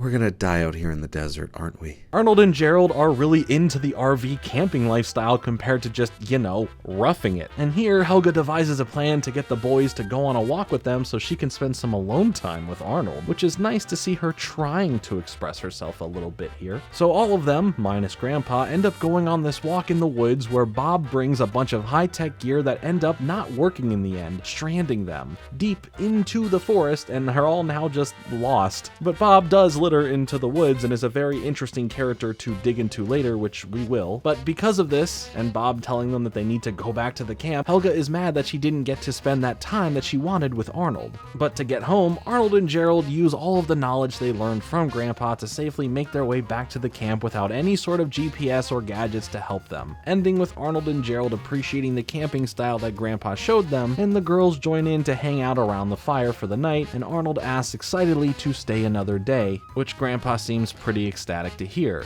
We see Bob now all alone instead of Grandpa being alone, where Bob is miserable from the great outdoors, poison ivy, and mosquitoes, because when all of his technology failed, he couldn't rough it. Next, we have door number 16 and Arnold as Cupid. Door number 16 is in relation to when I mentioned that there were other members of the boarding house we really didn't know or are super just mysterious, which is the case here for Mr. Smith, when a weird package arrives addressed to him with Arnold having to be the one to deliver it to him. At the same time, the rest of the house is curious about Mr. Smith and his private mail constantly becoming a headache for Arnold to have to deal with now. Like, this secret dude has it made here at the house. He gets his food brought up to his room, he doesn't have to share a communal bathroom, and he doesn't have to talk to anyone. That's amazing! One problem with Arnold delivering it is that Mr. Smith isn't home, so naturally if a strange person tells you to hand it to Mr. Smith and no one else, you listen to them, and no matter how much these other nosy hallway neighbors try to get you to reveal the package contents to them, you refuse, okay? This is life or death. Or maybe it's not that serious, but whatever. Who do you think you are? I am. This episode gets really fun as Arnold and Gerald try and find Mr. Smith since he isn't home, so they go on this little spy mission of their own, knowing him from just his hat, tracing down some information from the store the hat was sold from, leading them to a skyscraper, but all dead ends until they see him enter a taxi. And they do that whole get into another and follow him thing, which is always fun, until he ends up getting into a helicopter, and they now just have to give up from trying to reach him. Whatever this guy actually does, it seems important and secretive, and I like that he lays low in a random busy boarding house, keeping all to himself. When Arnold returns home, he still has to deal with the boarders who are all gone mad trying to get this package from him, acting like it is truly a life or death situation here. As they chase Arnold to his room, he ends up dropping it, and that's when the rest of the house members tear it open like animals to see that the package the whole time was a picture of all of them together with the words "My Family" written on it. While we get to see the boarders be upset at themselves over something so sweet, the doorbell rings and it's the same mysterious man again with another package for Mr. Smith, and oh boy, not again. I would have loved if we got to see some sort of payoff with Mr. Smith here, but the mysterious aura around him is also part of his charm, I guess. Speaking of charm, Arnold as Cupid. These episodes that focus on the lives and relationships of other members of the boarding house are always so fantastic and great character studies into their individual lives. It's what helps flesh out the world of Hey Arnold in such a real and tangible way. We know people like this, and we feel that their lives here are going on in the background when we aren't spending time with them. It's absolutely brilliant stuff, and here, this segment gets us familiar with Oscar and his wife Susie. Their relationship in the series is always rocky, and we find them here in the middle of another fight where Oscar gets kicked out of their room at the house. Oscar, who we see categorized as a taker, but with good intentions most of the time, forces Arnold's hand into him staying in his room while he is kicked out, and equally getting in the way of his day, having Arnold not sleep in his own bed, miss his alarm in the morning, ruining his schoolwork. I mean, he tried to do something he thought was nice at one point, like bringing Arnold breakfast,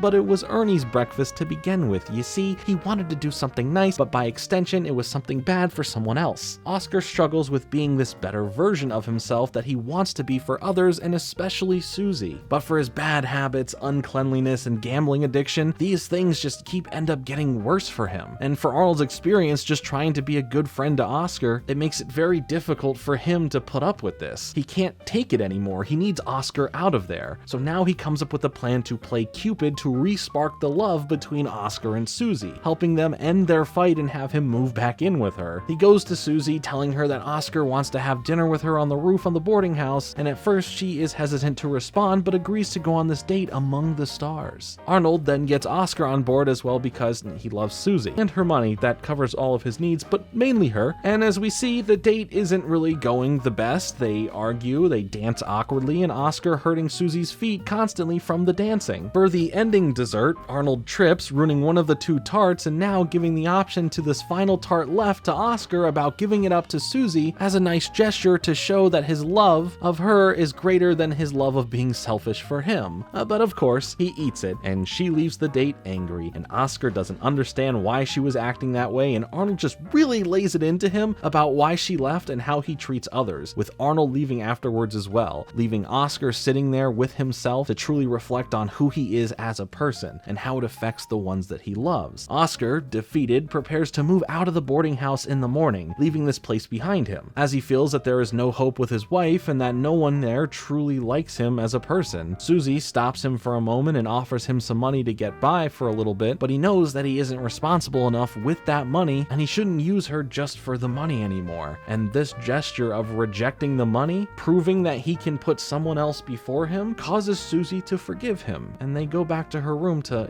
work things out. The Kokoschkas are a very interesting couple, as again, throughout the majority of the series, it's showing them constantly having fights and struggles back and forth. Now we've arrived at Arnold's Christmas, the first half-hour storyline told within the show, and perhaps one of the best episodes of the entire show, for how well it tells a compelling, emotional, character-driven story that involves Arnold's good nature, Helga's expression of her love, and Mr. Wynn's heartbreaking past. It has so many little individual things that make Hey Arnold such a great show, all packed in one episode. So we're going to get into the nitty-gritty of this one. We open up this episode with everyone enjoying the holiday season around the city as school lets out for the holiday. Helga and Phoebe are talking about the meaning of Christmas and what they love most about it. Helga only shows excitement towards the presents and getting better things before other people, especially the Nancy Spumoni snow boots that are all the rage, shown to be impossible to find and sold out everywhere. And fun little fact, you would assume that from hearing that name that this would be the wife or daughter or someone in relation to Dino Spumoni. But in a later episode with Dino, we find out about his past marriages and the fact that he has no kids of his own, and none of his exes are named Nancy. So maybe it's a sister, a cousin, niece, but if we get more scientific with it here, it would have made more sense to give Dino a daughter named Nancy, as in the episode the Nancy Spumoni snow boots can remind you of the song These Boots Were Made for Walking from 1966. Why does that relate? Well, that song was by Nancy Sinatra, and aside from the first name matching, the last name comes from her father, yes, Frank Sinatra, who Dino Spumoni is inspired by in the show.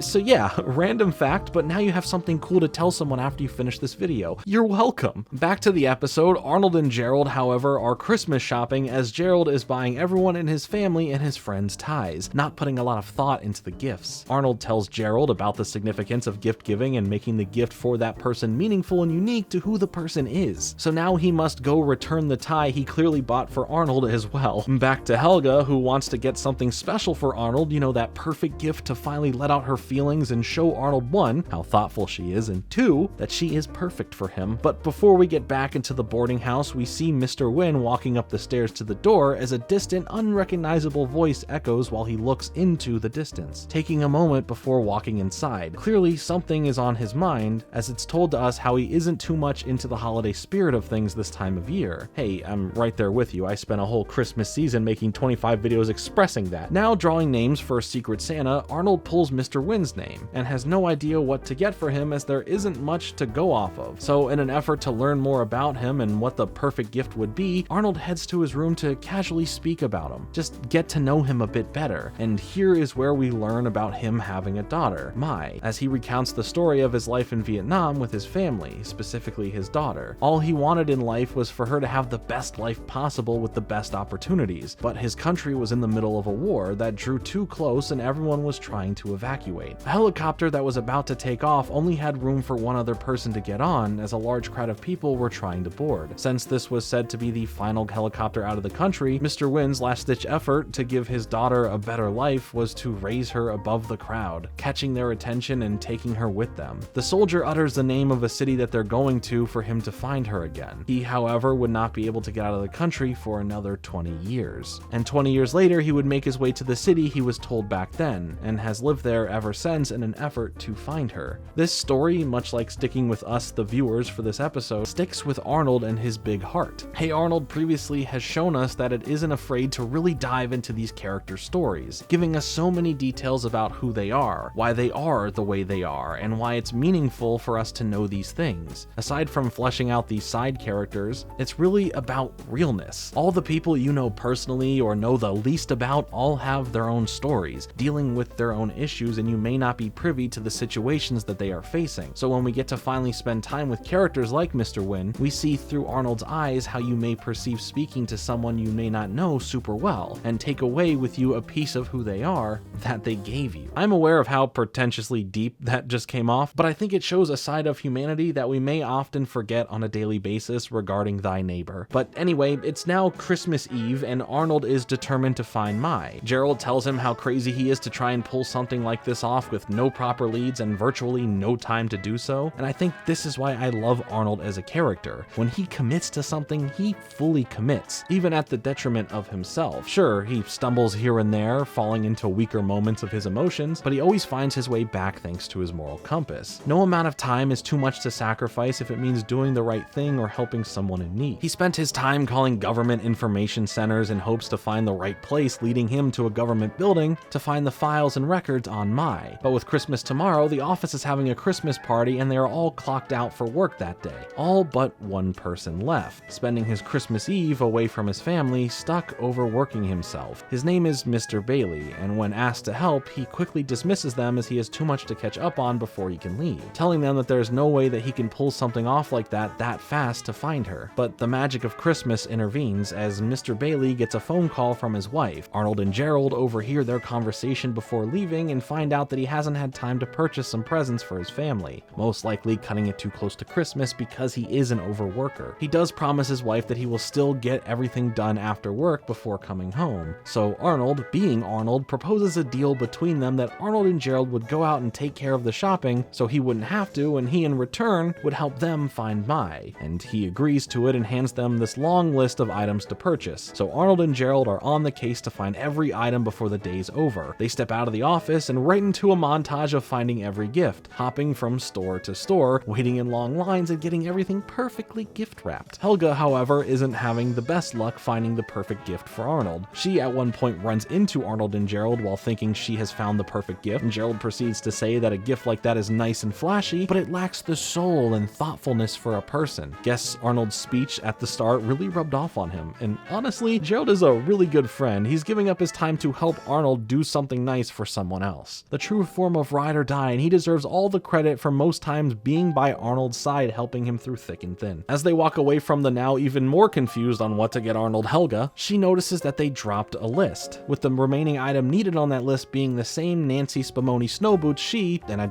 everyone else, I guess, wants. Arnold and Gerald can't find the boots anywhere and even get laughed at by store employees for even asking if they had any in stock, which is just so cruel to pretend to walk off and see if they have any only to come back with more employees to have them laugh at this question. Don't you just love the holidays? And it's just like that one scene in Jingle All the Way.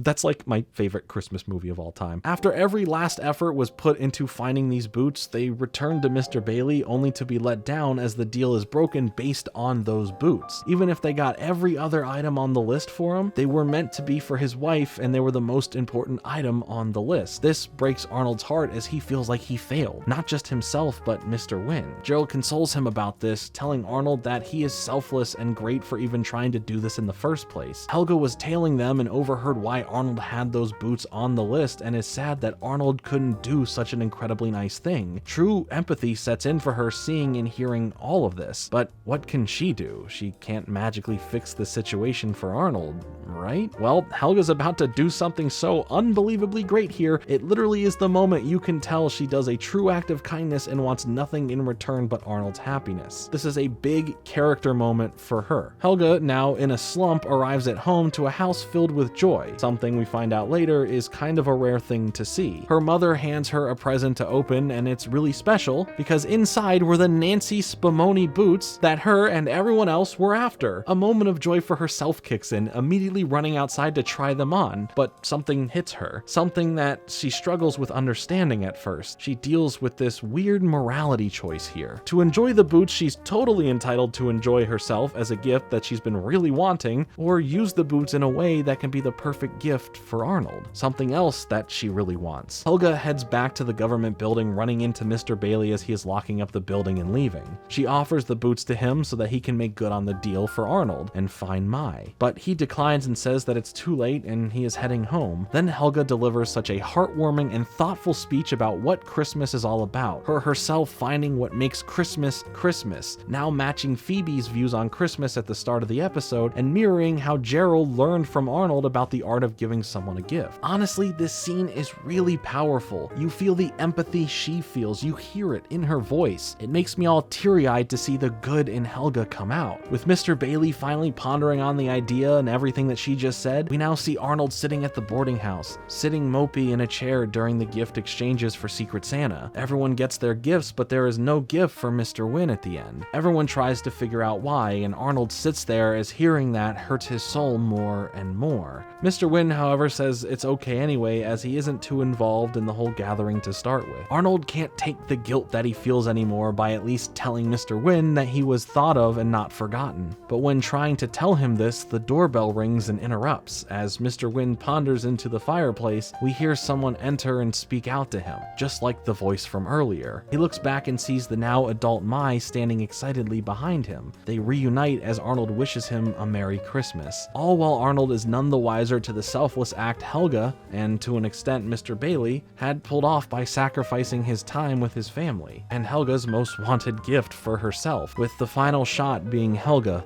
alone in the snow outside of the boarding house, with no shoes or those new boots on her feet, whispering Merry Christmas to Arnold. If her speech or the reunited Mr. Wynn and Mai didn't break you, this ending will. Helga went through with the act of kindness and did so without seeking credit or thanks. She just wanted to see Arnold happy and be able to complete his act of kindness with her gift being his joy. She got him the perfect gift, which was to help him make someone else's, and to her a complete stranger's, Christmas magical. This is why I love the show so much in general. It's inherently good by nature and gives you characters to get behind and feel for. Emotionally rich characters that even have meaner tendencies, like Helga for example, are always shown to be more complex than just that, and not just one way for the sake of it. We don't just get one-dimensional characters, but a deep look into who they are. It allows these circumstances they face and the mask that they put up to others around them to drive a deeper connection from show to viewer. And Hey Arnold never sacrificed what made it special for any other means, and to me is what made it my favorite cartoon of all time, and this episode personifies that. We don't always know what another person is going through in their own life or the thoughts within their head. To have empathy is one of the most invaluable traits one can have that I believe is what makes us the most human. Seeing this episode while I was growing up really cemented a lot of the beliefs and values I carry with me today. It's the main reason behind why this episode is so highly rated and so many people's favorite episodes. I just love discussing it.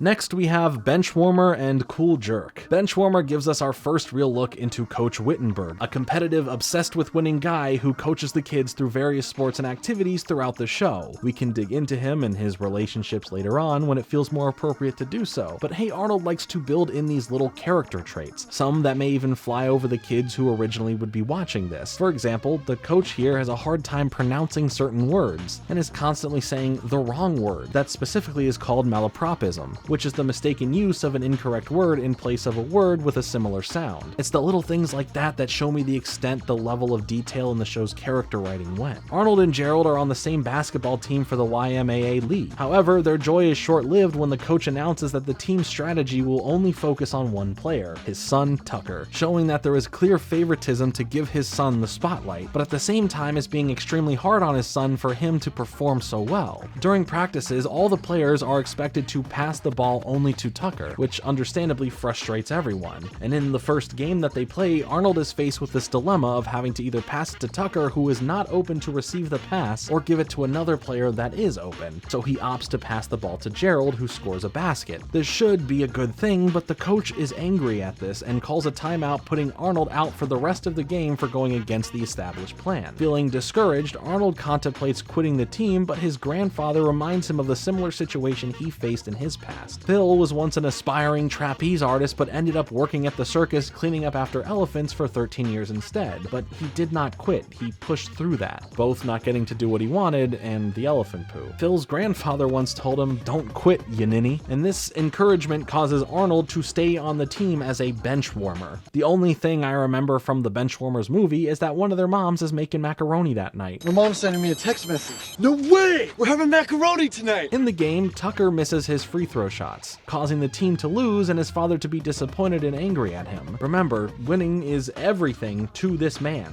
After the game, Arnold stays behind to shoot some free throws and catches Tucker's attention while doing so, and Tucker confides in him that under this immense pressure every time that he has to take a shot, he can't perform well, so Arnold offers to help him because of course he does, he's Arnold. He starts teaching Tucker the fundamentals of basketball and helps him build trust in the ball by practicing blindfolded. In the next game, Tucker successfully scores his free throw shots, much to Coach's surprise and extreme happiness, and during halftime, Coach asks Tucker how he improved this fast, but Tucker lies and says that he just did it on his own, which would have been nice to give Arnold some credit for helping, but he was too scared to disappoint his dad again. When he starts struggling again with these shots, Coach is forced to put Arnold into the game, who comes up with a game-winning strategy. This strategy works well as Arnold scores the buzzer-beating shot, changing the coach's mind about the team's game plan and allowing everyone to play. This episode starts this connection between the coach and Arnold that we will see carry on later, with the coach relying on Arnold for other things. Cool Jerk is a great example of real friendship and discussing the company you keep. Arnold is getting threatened by Harold off of a dodgeball game when an older, cool bad boy Frankie rides up on his motorcycle and makes Harold stop, offering a newly saved Arnold a hand onto his bike for a ride. Arnold is now looked at as cool by the others now because they think Frankie is a cool person, all except for Gerald, who is cautious about Frankie. This builds this barrier between them that has Arnold go and spend more time with Frankie instead of Gerald. Frankie takes Arnold around to his place where we meet the rest of his friends, and unbeknownst to Arnold, there definitely is some plot brewing between Frankie and his crew, one that we don't see unfold until that night, where they end up at the back of a closed store and they need Arnold to fit through the window that has a smaller shape that can fit his head perfectly through it so they can unlock the door and get in. Arnold realizes that they were only nice to him for the sake of using him to commit a crime, but when he refuses, they squeeze him into the window anyway and force him to help until the sound of sirens come blaring out of the silence, scaring Frankie and his crew and leaving Arnold stuck there by himself. Luckily, it was just Gerald using a hand crank siren to scare them, as he knows he should keep an eye on Arnold with what he has heard about Frankie being a jerk and the stuff that he's into. He's a cool jerk, but still a jerk. As he helps Arnold out of the situation, Arnold tosses aside the jacket Frankie had given him earlier, as Frankie turned out to be a bad role model. The whole time, from the very beginning where he thinks that Arnold has potential, he makes it to where Arnold now owes him a favor back. Pretty scummy, but I feel like no matter what,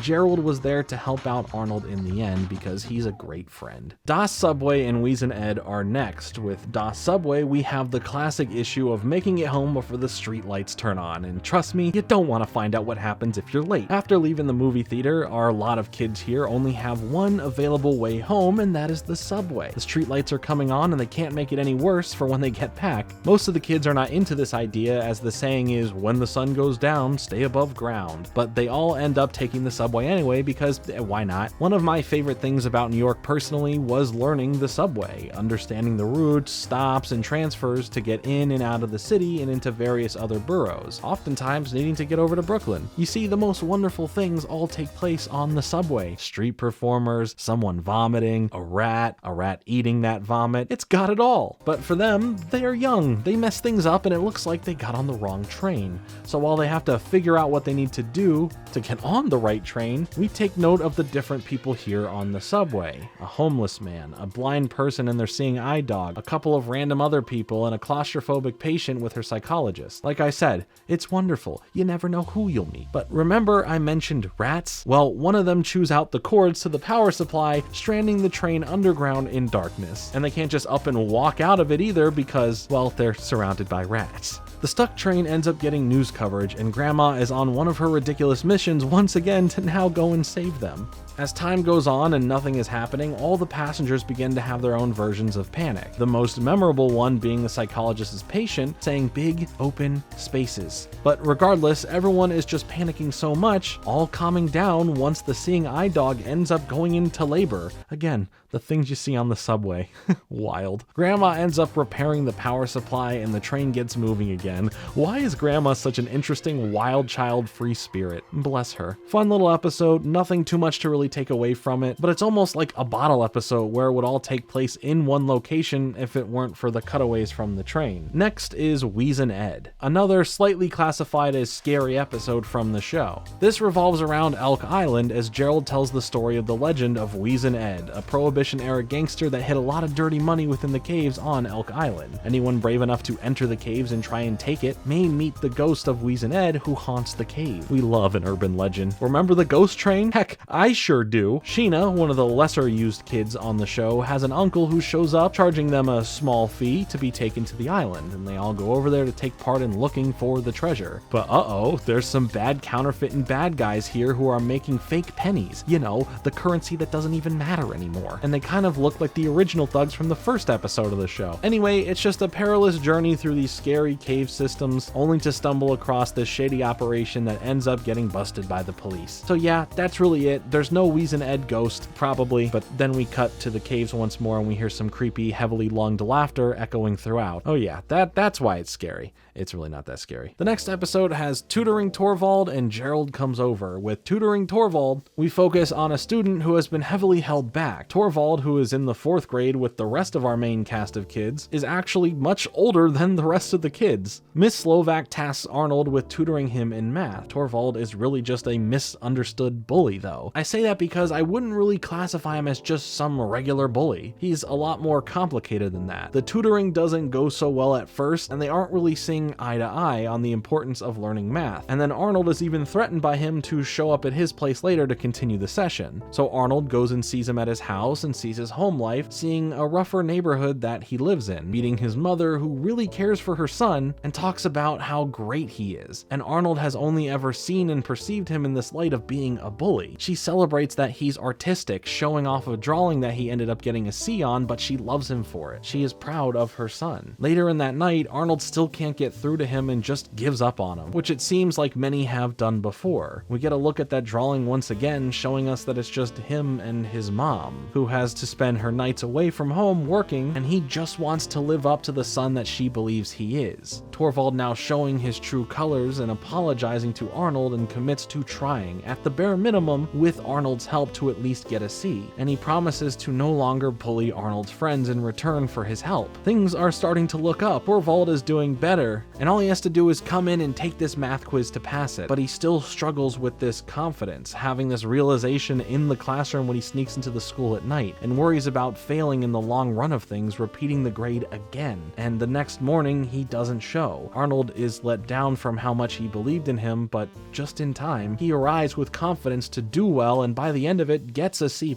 Hey, he tried his best, and did better than he was hoping for. Genuinely such a great segment here that breathes some real humanity into the show. I like how he finally starts getting math based on how he did bully others for their money. It's clever and ended up working. Next, we shift over to Gerald with the story Gerald Comes Over, another look into another character's personal home life and how another perceives their own. So Arnold is staying at Gerald's place, where we see Gerald's family being pretty, well, hectic. His older brother and younger sister are characters that become more important later on, but here we get to meet them briefly, as well as his mom and dad. His dad is very strict and is very into money saving, being very quick to anger over wasting electricity. Later at night, as they go to sleep, Gerald questions never really getting to spend a night over at Arnold's place, as he's always over at Gerald's instead. This back and forth shows how Arnold seems embarrassed by the others that live at the boarding house and is scared to show them to Gerald. But reluctantly, Arnold agrees to have Gerald over for a night. We overhear a lot of tropes of the house as we approach it, like Oscar and Susie arguing, Grandpa hogging the bathroom, and Ernie complaining about it.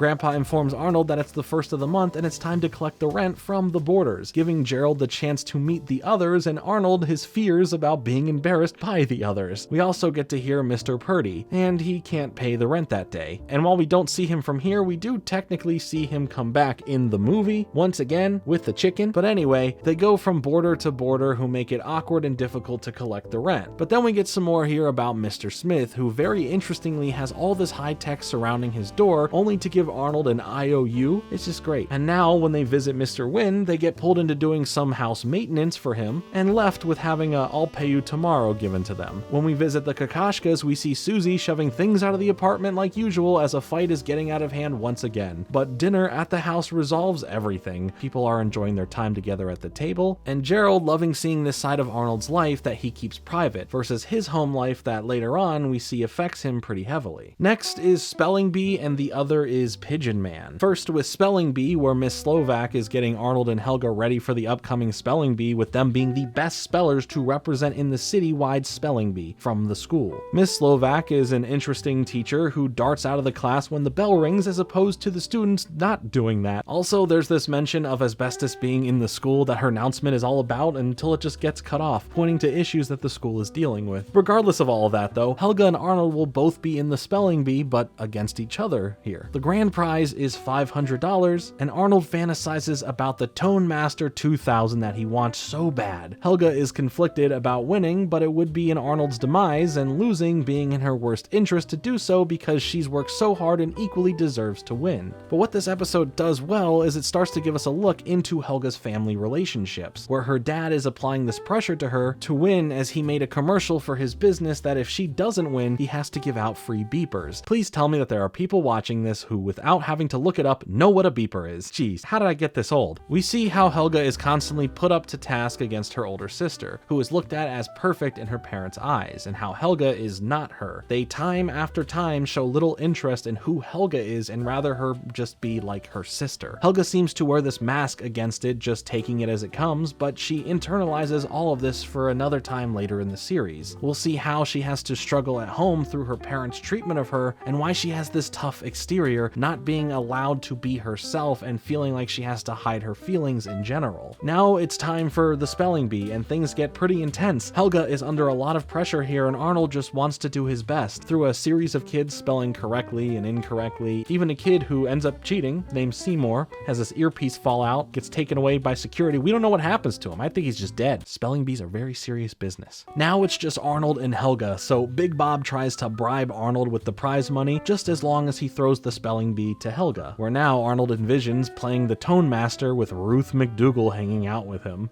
But he ends up not taking it and gives it his all and gets the final word correct. Helga realizes what her father had done, noticing that he didn't have the faith in her to do well, and she on purpose loses the Spelling Bee to stick it to her father. Helga just plays stupid as everyone hassles Bob for the free beepers. Arnold wins, and Helga is happy that she gets to feel free from her father's pressures of being like her sister in that moment. We explore more of Helga and her family later, but now we move on to Pigeon Man, which very well may just be my personal favorite segment of the entire series. Season 1 sure is packed with so many memorable classics, including this gem of storytelling.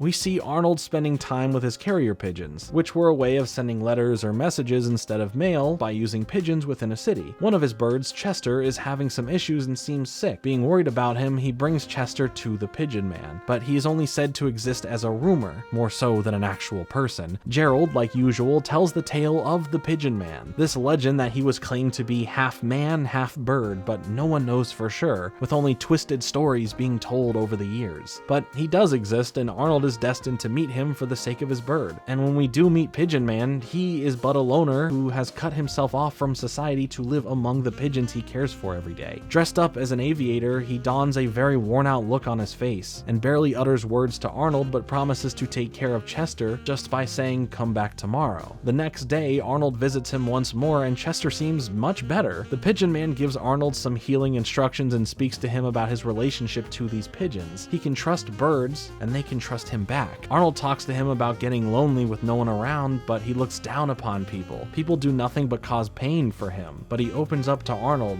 talking about his time as a kid, going to the same school, even having the same teacher as Arnold back in the day, and where his fascination with birds originally sparked. He fills Arnold in on how he started becoming a loner. As his interest in birds grew, his social circle declined. They thought he was weird and it was hard for him to trust anyone. Arnold tells him that there are good people out there, which Pigeon Man, who introduces himself as Vincent, starts to believe that Arnold may be one of those good people, and starts offering a bit of trust when Arnold reminds him of the fun things in life like pizza. It's been so long since he has had any, so he goes out to eat with Arnold, and being out in public now instead of with his birds, Harold, Stinky, and Joey all notice that the Pigeon Man is no longer at his hideout, and maybe that it would be funny to go and mess it all up. Heartless. I know that they're just kids, but this is heartless behavior. We do look into their lives that maybe contribute to this individually later, but man, this part makes me angry. When Pigeon Man and Arnold return, his place is left a mess, and everything he's feared and thought about most humans shows itself in the destruction of all that he loves at the hands of humans. Humans that he doesn't even know. Humans that do not know him. All the birds are gone now, but he trusts the birds to come back. But this is all why he can't trust people. He tells Arnold that this is a sign that he must go, and he can't stay here anymore. Being amongst humans isn't for him. He will, no matter what, always be different. He stops Arnold from blaming himself from this happening, as he's been the only human in forever to show him that there are good people out there, that some deserve trust. He goes on to tell Arnold about him going to help pigeons all around the world, and not just in this city, hoping that wherever he finds himself next, there's another person like Arnold that he'll eventually meet there. And just like a beautiful melody, all the pigeons return back to the rooftop and fly Pigeon Man away with his aviation suit towards the sun, never to be seen again. Or so we think. I shed a tear every time during this final scene of the episode.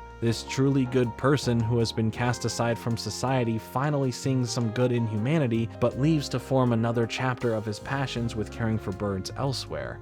It's magical. That's truly how it feels. The ending, however, was contested online for quite some time over the rumor of this fake ending that doesn't exist. And if it did, it's not something that would have gone far in the production phase of any of it. This "you totally gotta believe me" rumor focuses on the ending moments of the segment featuring Pigeon Man taking his own life going over the side of the building, after giving the same speech about not fitting in to Arnold. How do we know that this isn't true, and not just something real that was rejected by Nickelodeon and swept under the rug? Well, think about it. Why would this have ever been thought to be okay to put in a kid's cartoon, especially in this more graphic depiction of it? But we also know because Craig himself has several times confirmed that this is nothing more than a myth, a rumor, a fake story, and leads into proving the way to interpret the actual ending as not meaning the same thing by incorporating him into another surprise appearance way later on. If this episode doesn't hit you right in the feels from the story, any sort of relatability, the tragic yet uplifting ending, then I don't know what will. You're just heartless and you need someone like Arnold to cheer you up. I just love this episode. Thanks for listening to me talk about it.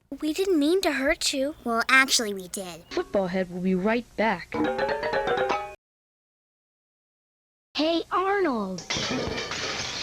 He's back on. Now we have the segments Olga Comes Home and Sally's Comet. Olga Comes Home is kind of this right away sequel to the Spelling Bee episode, or rather an extension of it. We dealt with her being compared to her sister and being forced to live up to her sister, or she has no perceived value as her own individual. Even here in this episode, we see it at school where Miss Slovak talks about Helga's sister Olga visiting from college and how Olga was her greatest student. Helga can't escape the shadow that she is constantly under. Olga comes home to quickly show some support and excitement to see her baby sister, and we start seeing the signs of resentment Helga has towards her. Helga later intercepts some mail that is addressed to Olga and commits some crimes by opening her mail, which turns out to be her straight A grades. So to get back at all the love for Olga that everyone else has, she changes one of her A's to a B+, which shatters her, as she's never had less than an A before. Helga enjoys the torture her sister is going through, but one day at school when talking to Arnold, she admits to what she had done, where Arnold thinks that it's unfair that she did need that. And if he were to have a sibling, he would be pretty lucky to have someone to look out for and vice versa. After this, and seeing how her parents are still all about Olga and only caring about Olga's feelings, Helga starts realizing that she has misplaced her hatred from the stress on her onto Olga, who is a product of the stress put onto her as well. Having this full-on dream walking through a Salvador Dali painting, hearing the guiding voice manifested through the representation of Arnold. When she wakes up, Helga comes clean to Olga about what she had done, and goes into her repressed issues as we move into this nice sisterly moment, where we fully get to see another side of the same coin, where Olga is jealous that Helga doesn't have to perform at her level. Olga promises not to tell their parents about the changing of the grades, and they even plan to have a nice sister day hangout. Coming right after the spelling bee segment, then to get this one, leaning into Helga's story here, starts opening a well-written portrayal of another character's life. Hey Arnold at this point starts clearly becoming this vessel to showcase these other characters. While we still do mainly have Arnold-focused episodes, it's always through him that we slowly drift into these other characters' stories. I mean, Arnold is barely in this episode, only serving as a moral guide to help Helga in both real life and within a dream. And the music that is used to drone out and be this dramatic backing track to match Olga in her sadness is Lacrimosa from Mozart's Requiem in D minor. It's what fills the air throughout these scenes, only to then realize that it was coming from a stereo in her room and Helga just turns it off at the end. I think that it is comedically brilliant. Now, to focus back on Arnold, we go to Sally's Comet. Arnold and Gerald are trying to collect enough tickets from the cereal that they're eating to win a telescope to see a comet that only comes around every 70 years. So rather than just open the cereal boxes, they all just eat a lot of cereal and have everyone else participate in eating it, and after some time, they send out enough tickets and start waiting day after day for the mailman to walk by and let them know that their telescope has come in. And after a while, it does. But they get disappointed when they're not seeing any stars in the sky because of the light pollution in the city. If they can't get everyone to turn off their lights to see the comet, then all of this work to get the telescope would have been for nothing. Grandpa reminisces about the time that he saw the comet when he was a kid and how special it was to him and his father 70 years ago, and is excited to see it again in his lifetime. Arnold and Gerald try to come up with ways to convince others to turn off their lights, but decide to go to the mountain outside of the city to possibly see the comet better. But when they arrive, it is completely crowded with others there who had the same idea. But listening to the radio, they hear the host saying that this is the most listened to show in the area on the radio. So the boys get to the radio station and meet up with a deep voice Nocturnal Ned, who truly doesn't have a deep voice. He has this fake radio voice, just like every YouTuber has a fake YouTuber voice. This is my YouTuber voice, and this is my real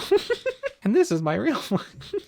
He tells them that they couldn't make the announcement, but when he's distracted, Gerald says what he wanted to say anyway while Arnold hits the on-air button. So now it's just faith that people at a certain time will listen and turn off their lights at the right time. And just like magic, one by one, the lights start turning off at 8:16 p.m. all across the city, allowing the boys and Grandpa to see the comet clear in the sky. It truly is the music cues in this scene that make it even more special. The whimsy build-up in the background, the sounds that ding when the lights go out. It's just so great. You feel the wonder of seeing something so majestic and distant flying through space. It's just brilliant. Next is Abner Come Home and the Sewer King. Abner Come Home gives us a nice look into the relationship Arnold has with his pet pig, Abner. We see how close they are and how he kind of acts more like a dog in the usual pet sense more so than a pig, literally eating dog food to add emphasis to that. They play in the park, he gets bathed, and sleeps next to Arnold at night. But in the middle of one of the nights, a cat outside of the window causes Abner to go investigate, leading him to find his way outside. But he is stopped by a boarded up doggy door that causes Abner to get these flashbacks of the first time getting in trouble using that door by bringing in trash, and he decides to break through it anyway and chase the cat, leading him to not be there in the morning, which causes Arnold to freak out and needing to go look for him. While we always see all the animals from the boarding house, Abner included, run out of the front door of the boarding house when it is open, no problem. Apparently this one time he doesn't know how to come back and ends up missing. I'm just pointing that out. Arnold begins his search, putting up flyers and billboards hoping to find any leads. Even though Grandpa doesn't love Abner as much as Arnold does, he does console him about if he never returns. But through this talk about missing him, Arnold comes up with the idea to create this massive stinky smell that resembles Abner's personal tastes, like eggshells and coffee grounds. Delicious. Abner notices a missing poster with Arnold on it and takes a whiff of the smell and heads back running home. The crowd goes wild, they get all muddy together and everything stinks from the smell. What a happy ending. For the Sewer King, Grandpa needs Arnold to pick up his gold watch, tasking asking him to be careful with this meaningful watch. Arnold is excited to be trusted with this task and goes and grabs it for him, but the journey back is anything but easy. The tension-filled music here makes me feel like I'm watching Uncut Gems. It's so great, but a hole being worked on in the middle of the road catches all the kids around's attention, especially for how deep it is. So to test this out, Harold almost throws Sid in, but when looking over the hole, the pocket watch slips out of Arnold's pocket and falls in. But Gerald sticks by Arnold to head into the sewers with him to help him look for the watch. But instead of finding that, they run into a rat that has taken it, leading them on a chase to meet none other than the Sewer King, a separated person from society who, like Pigeon Man, is friends with an animal species, this time rats, but unlike Pigeon Man, he isn't really a nice person. He runs around the sewers claiming to be royalty of the sewers and is now wearing the pocket watch as a necklace, calling it the royal icon. And of course, he is reluctant to give it back. Arnold challenges him to chess based on context clues of what he has around, and since he hasn't had any human to play with in forever, he is interested in playing and bets the watch on the results of the game, where Arnold constantly beats him in chess. Again, the music, the tension, it makes it so investing. It builds up to the Sewer King not wanting to let go of the watch, but eventually gets it knocked away from him, and Arnold and Gerald try and grab it, and they start booking it out of there, with the Sewer King hot on their tails until the daylight keeps him at bay, so he can no longer follow them any further. But when they get home, Grandpa is proud of Arnold, but then he drops it in the sink, which leads it to go right back down to the sewer and right to the Sewer King, who is now happy once more. And it turns out Grandpa has a dozen watches just like it. Arnold realizes that his whole journey he just had really was all for nothing. At least the Sewer King got his royal icon in the end, so good for him, I guess. But I like this episode because I think it's some of the best music that we've heard yet. It's perfect for the tension, and I was just so invested because of that. False Alarm and World Records are next. False Alarm is a play on the classic movie 12 Angry Men, as we see students acting as jurors in a case against if Eugene pulled the fire alarm or not. As someone who likes the 12 Angry Men story, this episode is so much fun. Principal Warts finds enough evidence to suspect that Eugene is the one who pulled the fire alarm, but Eugene pleads against the student council that he didn't do it, and Stinky being his lawyer is it's a great touch. But now it is up to the student jury to decide his fate, and if they find him guilty, he could be expelled. All of the students who are the jurors spend time trying to recount their stories of what could or could not be true about this story. Does the evidence line up? Helga, Phoebe, Harold, Gerald, Arnold, and Curly are the jurors. They recount their stories of what they saw or were told what others testified that they saw. But as they start putting the clues together, one thing becomes clear. Someone may have framed him. Who hates Eugene enough to do that? And there is also one juror who hasn't really said a word the entire time. A certain branded pencil that Eugene couldn't have had, and before you know it, Curly admits to everything, confessing that he set up Eugene and pulled the fire alarm.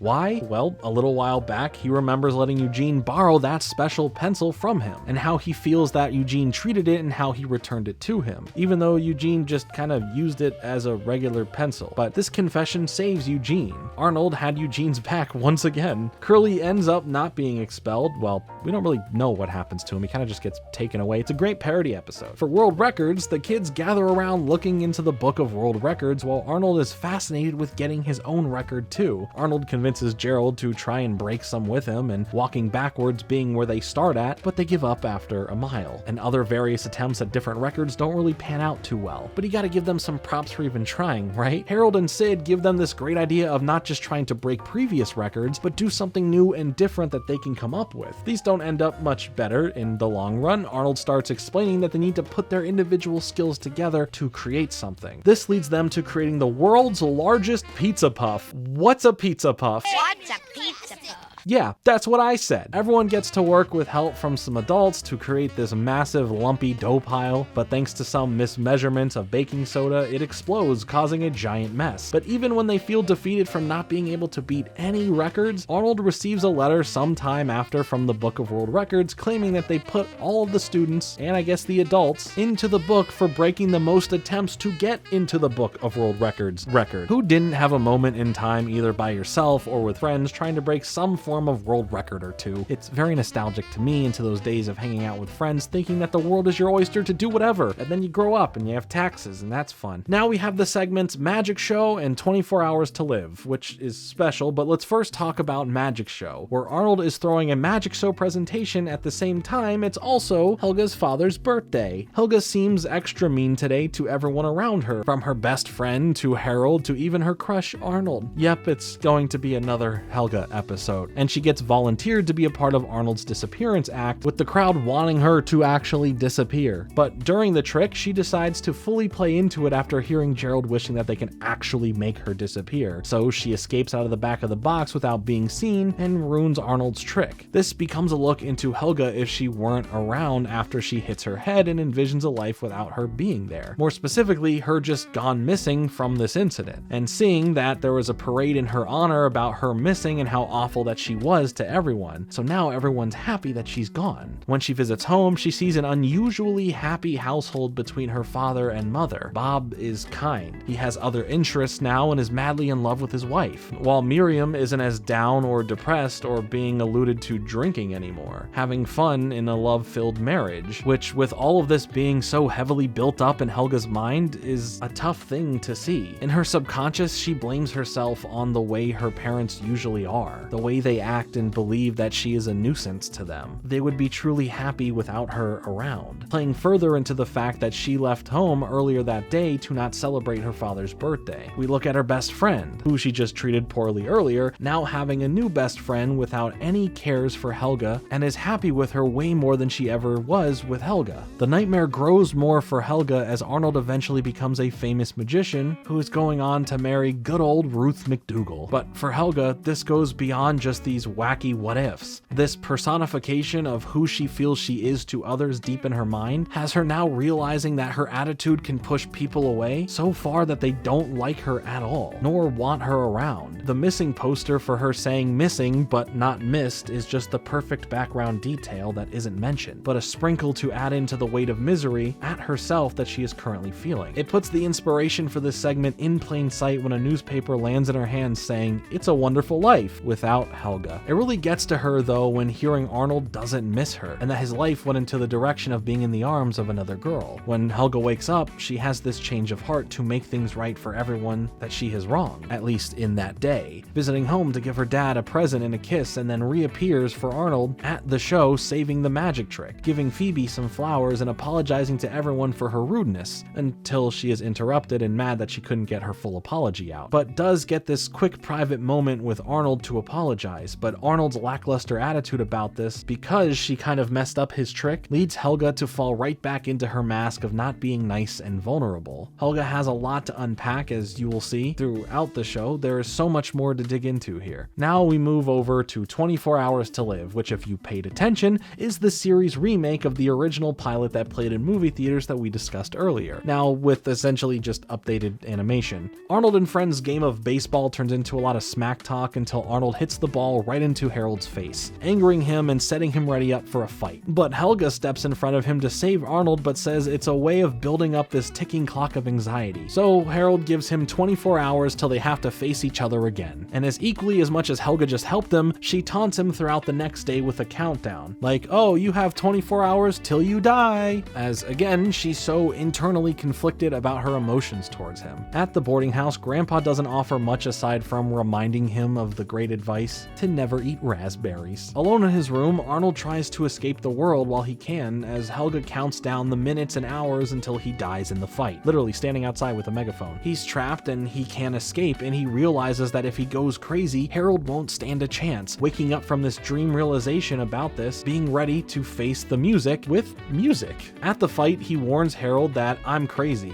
and you should never hit a crazy person," as Arnold starts singing along to a song called "I'm Crazy," a fun song from the series that brings in some James Brown style to it. And Arnold starts going wild to a point where Harold just thinks he's weird and legit crazy, and kinda digs it, just forgiving him and being friendly like it was all nothing in the first place, a silly problem that ended in a very silly way. I think it's really cool that the pilot of the show got turned into a full segment later on here in season 1, and touching back on that original comic that this all came from, the main difference here is the song choice, where instead of "I'm Crazy," Arnold starts singing "Hello My Baby" instead in the comic. The second episode episode of Hey Arnold that's just one segment instead of being split up is next, titled Arnold's Valentine. This one does wonders for Arnold and Helga's relationship for the series. Arnold, of course, is still heavily into Ruth McDougal, and in class the kids get to make valentines for someone that they truly care about. Helga is trying to come up with one for Arnold but can't find the words to express herself properly, while Arnold works on one for Ruth but signs it anonymous. So this date that he asked for is just a leap of faith blind date for her to show up and for him to surprise her at. But they also all receive letters from their pen pals across the world as well, where Arnold gets a letter from Cecil, who is his pen pal in France. So Helga, jealous of all the other girls he's into and getting attention from, sparks up a plan where she writes a letter as Cecil to Arnold to meet him at a French restaurant to be more than just pen pals. Yes, Helga's plan is to disguise herself as Cecil to trick Arnold to go out on a date with her. Arnold has a conflict though. His mystery date with Ruth is across the street with his now date with Cecil, and Gerald tells him to play both and just run back and forth to handle both dates. And when you think about it, the same way Helga is tricking Arnold into a date, Arnold is tricking Ruth into a date. Love, especially at a young age, is complicated. Arnold here is having this Brock problem from Pokemon where he has two perfect girls for him. Seriously, no, there's a song for this about Brock having two perfect girls between Nurse Joy and Officer Jenny.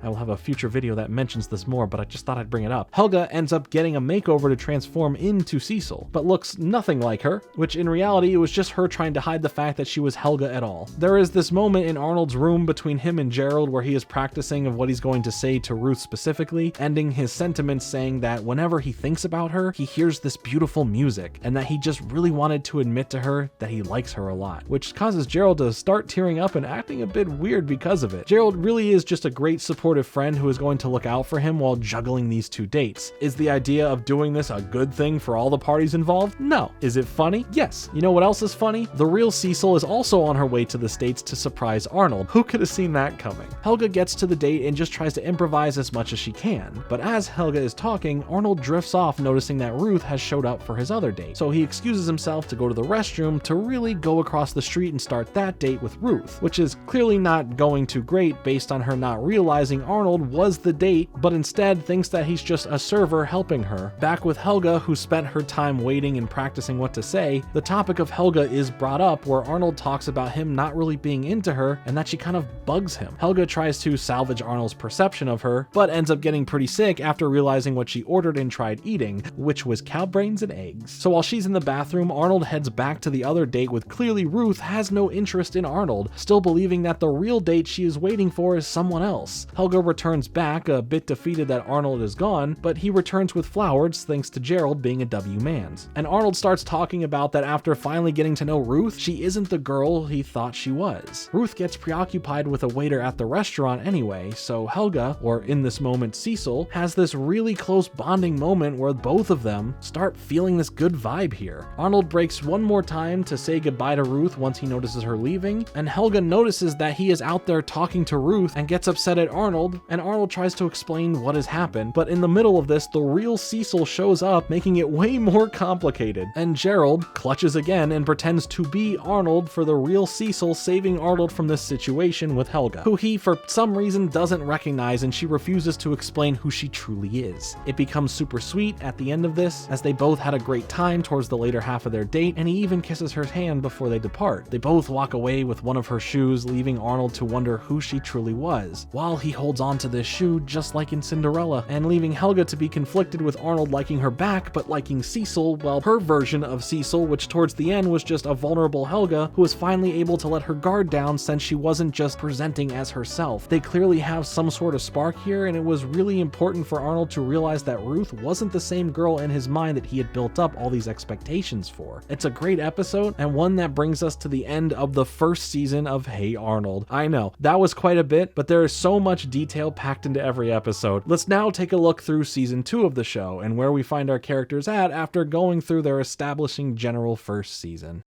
So Arnold's nice to draw, like a football for his head and a big, long, bent ice cream cone for his body, but it's upside down. He has little tubes for legs, and they kind of end in a couple of kidney beans. Here's his collar, here's his nose, his mouth, his pupils. Now we can start to add his arms. They're just tubes. We can add his locks. 4 on this side, 5 on this side. Arnold is wearing a plaid shirt underneath his sweatshirt, and there you go. We're starting off the season with Save the Tree and New Teacher. Save the Tree is about saving a tree, specifically Mighty Peak, the only tree around, and it happens to also be really, really old. So it holds a lot of historic value to so many in the area. Even the kids as they build a nice tree house on the tree, or in the tree, however you're supposed to say that. Look, all I know is I never had a tree house growing up, and I always wanted one, but not if Drake were there to help me build it. Where's the door hole? But Helga's dad wants to bring the tree down to build a new beeper emporium in its place. Wait, I thought we already did this save the location from destruction plot before. Just odd that it happened twice. Wonder if it'll happen again. Anyway, Arnold fights back against this happening while Helga tries to reason with her father, but it doesn't work as Helga hates that she has no sway with him, cursing her birth into this whole family. Jeez. Arnold and his grandma take the lead protesting against Big Bob's building. Can he wreck it? Yes, he can. Even going as far as to protest in front of Bob's house. When it feels like nothing can be done, all of the kids find themselves visiting the tree in the middle of the night as they couldn't sleep. And before they know it, it's 12:01 a.m., which is, the perfect time for construction. So Big Bob and his bulldozers show up, ready to take down the tree as the kids are up in the treehouse. Helga joins in on the protest with the rest of the kids, and because of this, Bob has a change of heart once his daughter is in the tree as well. But his work associate, Nick Vermicelli, doesn't care to stop so the job can get done. Helga also jumps into Arnold's arms, fairly scared here, but she just kind of enjoys the moment as Arnold is too stun-locked on the rest of what's going on to really notice that he's just holding Helga. Then the bulldozer goes rogue, and the kids throw everything at it but the kitchen sink. Here goes!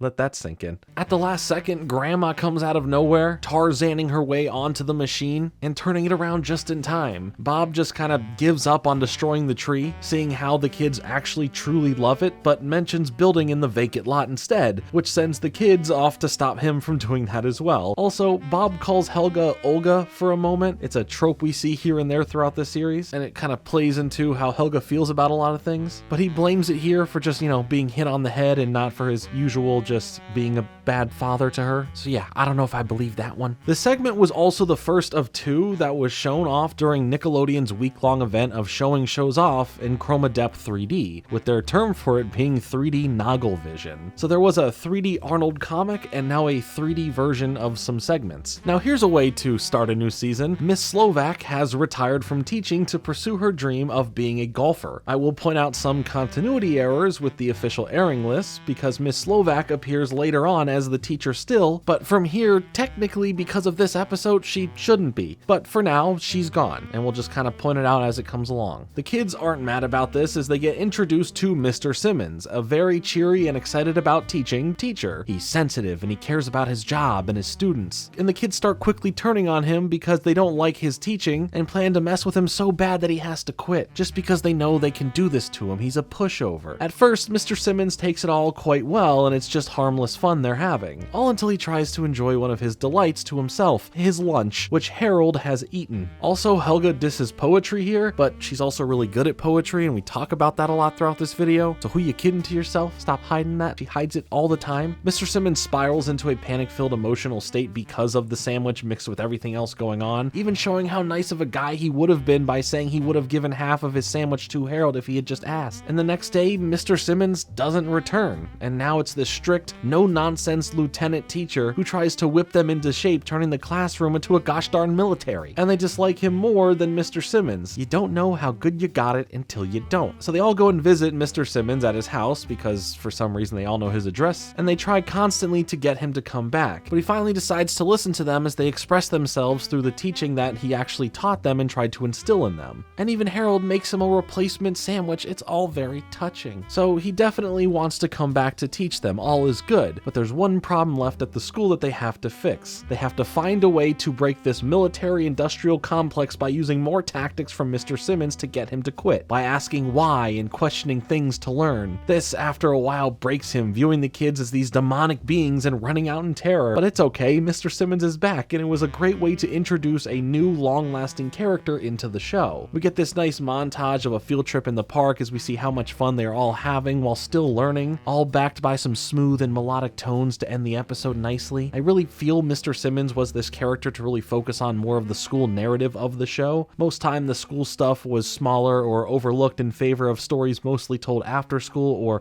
on the weekends. So this opens up a lot more in the way of not only giving us a new character to dig into, but plenty of new stories, morals, lessons, and more to be told. A+ season opener, despite the continuity issues we shall soon see. The next segments are Helga's love potion and Gerald's secret. Helga's love potion has Helga trying to deal with her emotions again, but rather than confront them, she just doesn't want to have these mixed feelings. She wants to be nice, but can't for some reason. Mr. Simmons reads out what he thinks is a great poem from one of the students, which was Helga's, but the teacher doesn't reveal whose it is, having this become a running trope where he reads her poetry out loud to the class, but instead just says it's from Anonymous. But it just shows how good Helga is at expressing herself through written word, but not spoken word. She even has a chance to be nice to Arnold and give him the last tapioca pudding in the cafeteria, but can't resist just being mean. When talking with Phoebe, she suggests to Helga about putting her feelings for ice cream, which is the code word she's using for Arnold, aside to move on and not feel this pain all the time. All she can do is think about him, so she wishes that she was out of love, bringing her to a potion store to get an out of love potion. The shady potion person just sells Helga some nothing, but it gives Helga the placebo effect of it needing to work. The visuals that show her escaping this love chokehold are really well done. At one point showing ice cream, the code word for Arnold, melting. I just think it was really neat and amazingly animated. Helga starts believing that she is over Arnold now, and we see throughout the day that she isn't even mean anymore, just kind of blasé towards everything, and Arnold takes note of that. Even Brainy punches himself in the face since Helga won't even do that now. But this state has Helga missing the part of her that brought her joy, and when she realizes it was all a trick of her mind in the first place, she is excited to be in love once more. And Brainy even gets a forehead kiss. Good for him. But the good old love-hating or hate-loving Arnold version of Helga is back. This was the other segment that was done in 3D Noggle Vision that I previously just mentioned, and I'm just thinking how cool the dream sequence would have been in 3D. Next, for Gerald's secret, all of the kids are riding their bikes, hitting ramps and having a good time, all except for Gerald. But all of the kids are gearing up for a 10K bike-a-thon, but Gerald weirdly comes up with excuses to leave and not be involved, so Arnold goes to visit him and see what's up. Gerald opens up to Arnold that he doesn't know how to ride a bike and makes Arnold promise not to tell anyone. Gerald looks back to when he was first trying to learn when he was younger, and you see that he loses control going down a big hill, crashing into a construction zone, scaring him away from learning and feeling that he's just too old to learn in front of others for being worried that they would ridicule him. Arnold meets Gerald at a secret location to teach him how to ride in public, and Arnold starts him off easy using a small pink bike with training wheels, but Harold sees him in public and starts telling everyone. Arnold though sticks up for him being teased about it and signs him up for the bike-a-thon, so they now have to get to work training as much as they can to have Gerald ready. Arnold is a great friend in return for how great of a friend Gerald always is to him, helping him through it all. Even when Gerald tries to give up and quit thanks to taking his fear of failing riding a bike out on Arnold and blaming him for these pressures. But after some time, it finally clicks with him. He doesn't need to do this to prove a point to someone else, just to prove to himself that he is capable of it and to not give up. The day of the bike-a-thon comes, and even Arnold still has faith in Gerald to show up. Surprising everyone who doubted him, Gerald does show up, and by the end, Gerald conquers all of his fears, coming in first as even Harold wipes out going down one of the big hills. It's a small little inspirational story, but I love how Arnold never gives up on his friend, or truly makes fun of him for something seemingly easy for others to do that he at the time couldn't. Moving on to the next segments, we have The Big Scoop and Harold's Kitty. The Big Scoop follows the students of PS 118 working on the school newspaper, where different students work on different editorials. Helga brings in some juicy story to Arnold as he's the editor who finalizes everything for the print run. Helga's story was about the lunch lady serving leftover food, which both Principal Warts and the lunch lady are very upset about, causing Arnold and Helga to fight over about making sure that the stories that they write about don't stretch the truth, and they create honest journalism,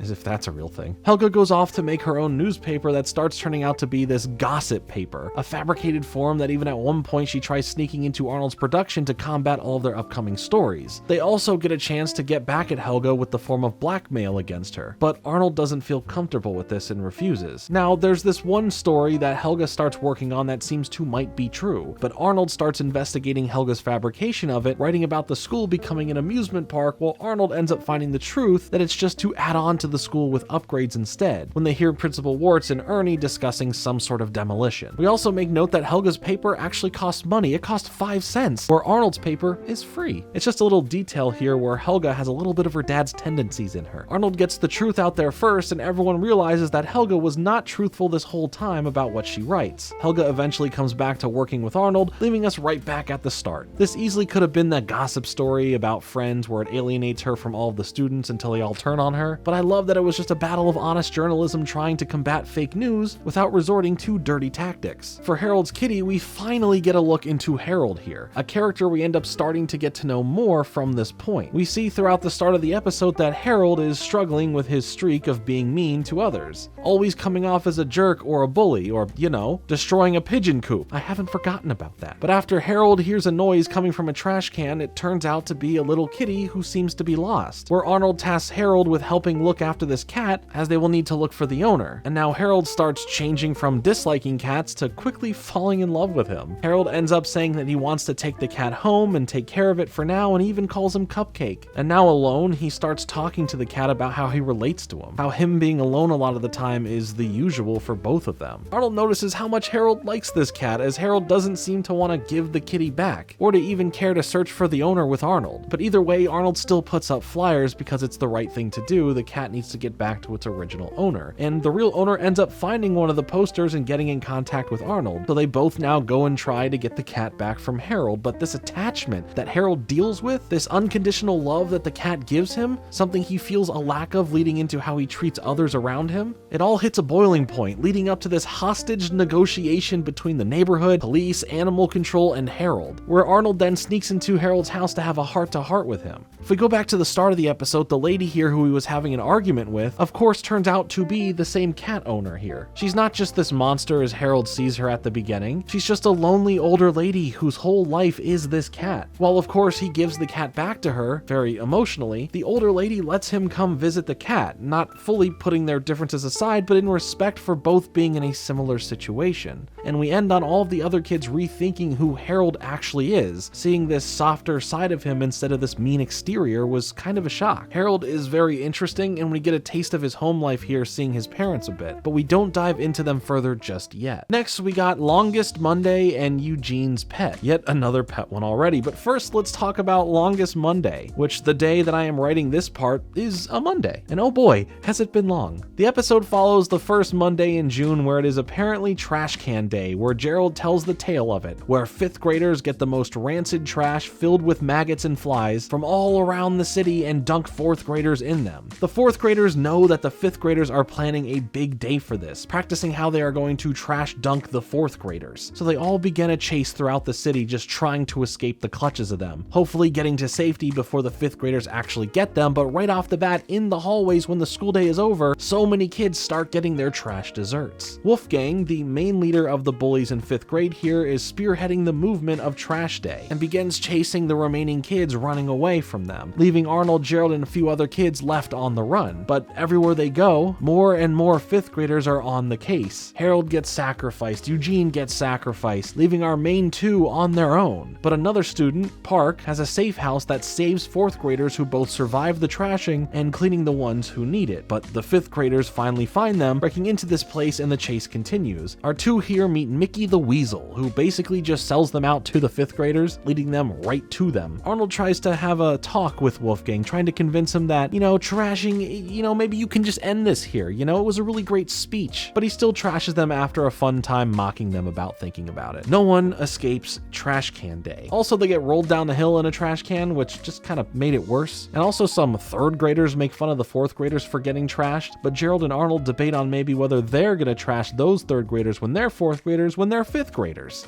Should they continue the traditions? But I legit love how frantic this episode feels, where it's a twist and turn chase throughout the city, complete with a secret getaway prohibition-esque bar for 4th graders to hide out at. Fun times. For Eugene's pet, he is presenting to the class his newest pet after having a struggle to have had a pet in the past. His pet is a goldfish named Henry, and he has had him actually for quite some time now. Things have been going well. But then Arnold shows off his yo-yo for show and tell, which inadvertently kills Eugene's fish. Is this just Eugene's bad luck, or Arnold having bad luck when he's with Eugene? Cast your votes now. Eugene, however, is not blaming Arnold, as Arnold helps him through a funeral, having Gerald regale the crowd with a goodbye to Henry the goldfish, with Arnold playing the harmonica, being lowered by a fishing rod. Everything is fine and emotional until a cat just jumps in the grave and steals the dead fish. So Arnold, always looking out for Eugene, brings him to a pet shop to find him the new perfect animal. Eugene's struggling to find the perfect pet for him, and everything just keeps getting worse, and now he's down in the dumps. The next day at school, Eugene brings in his new pet Albert, an imaginary pet hippo, which turns out to be the way Eugene copes with the loss of his fish and not being able to properly have a pet. But even the imaginary pet ends up running away. Eugene's internal issues with this are shown in his constant disappointment in himself. Even in his mind, he still can't be a good pet owner. Arnold sleeps on what to do, visualizing the world underwater, reliving what he did to Henry by accident and then birthing a fish from his hair. Trust me, it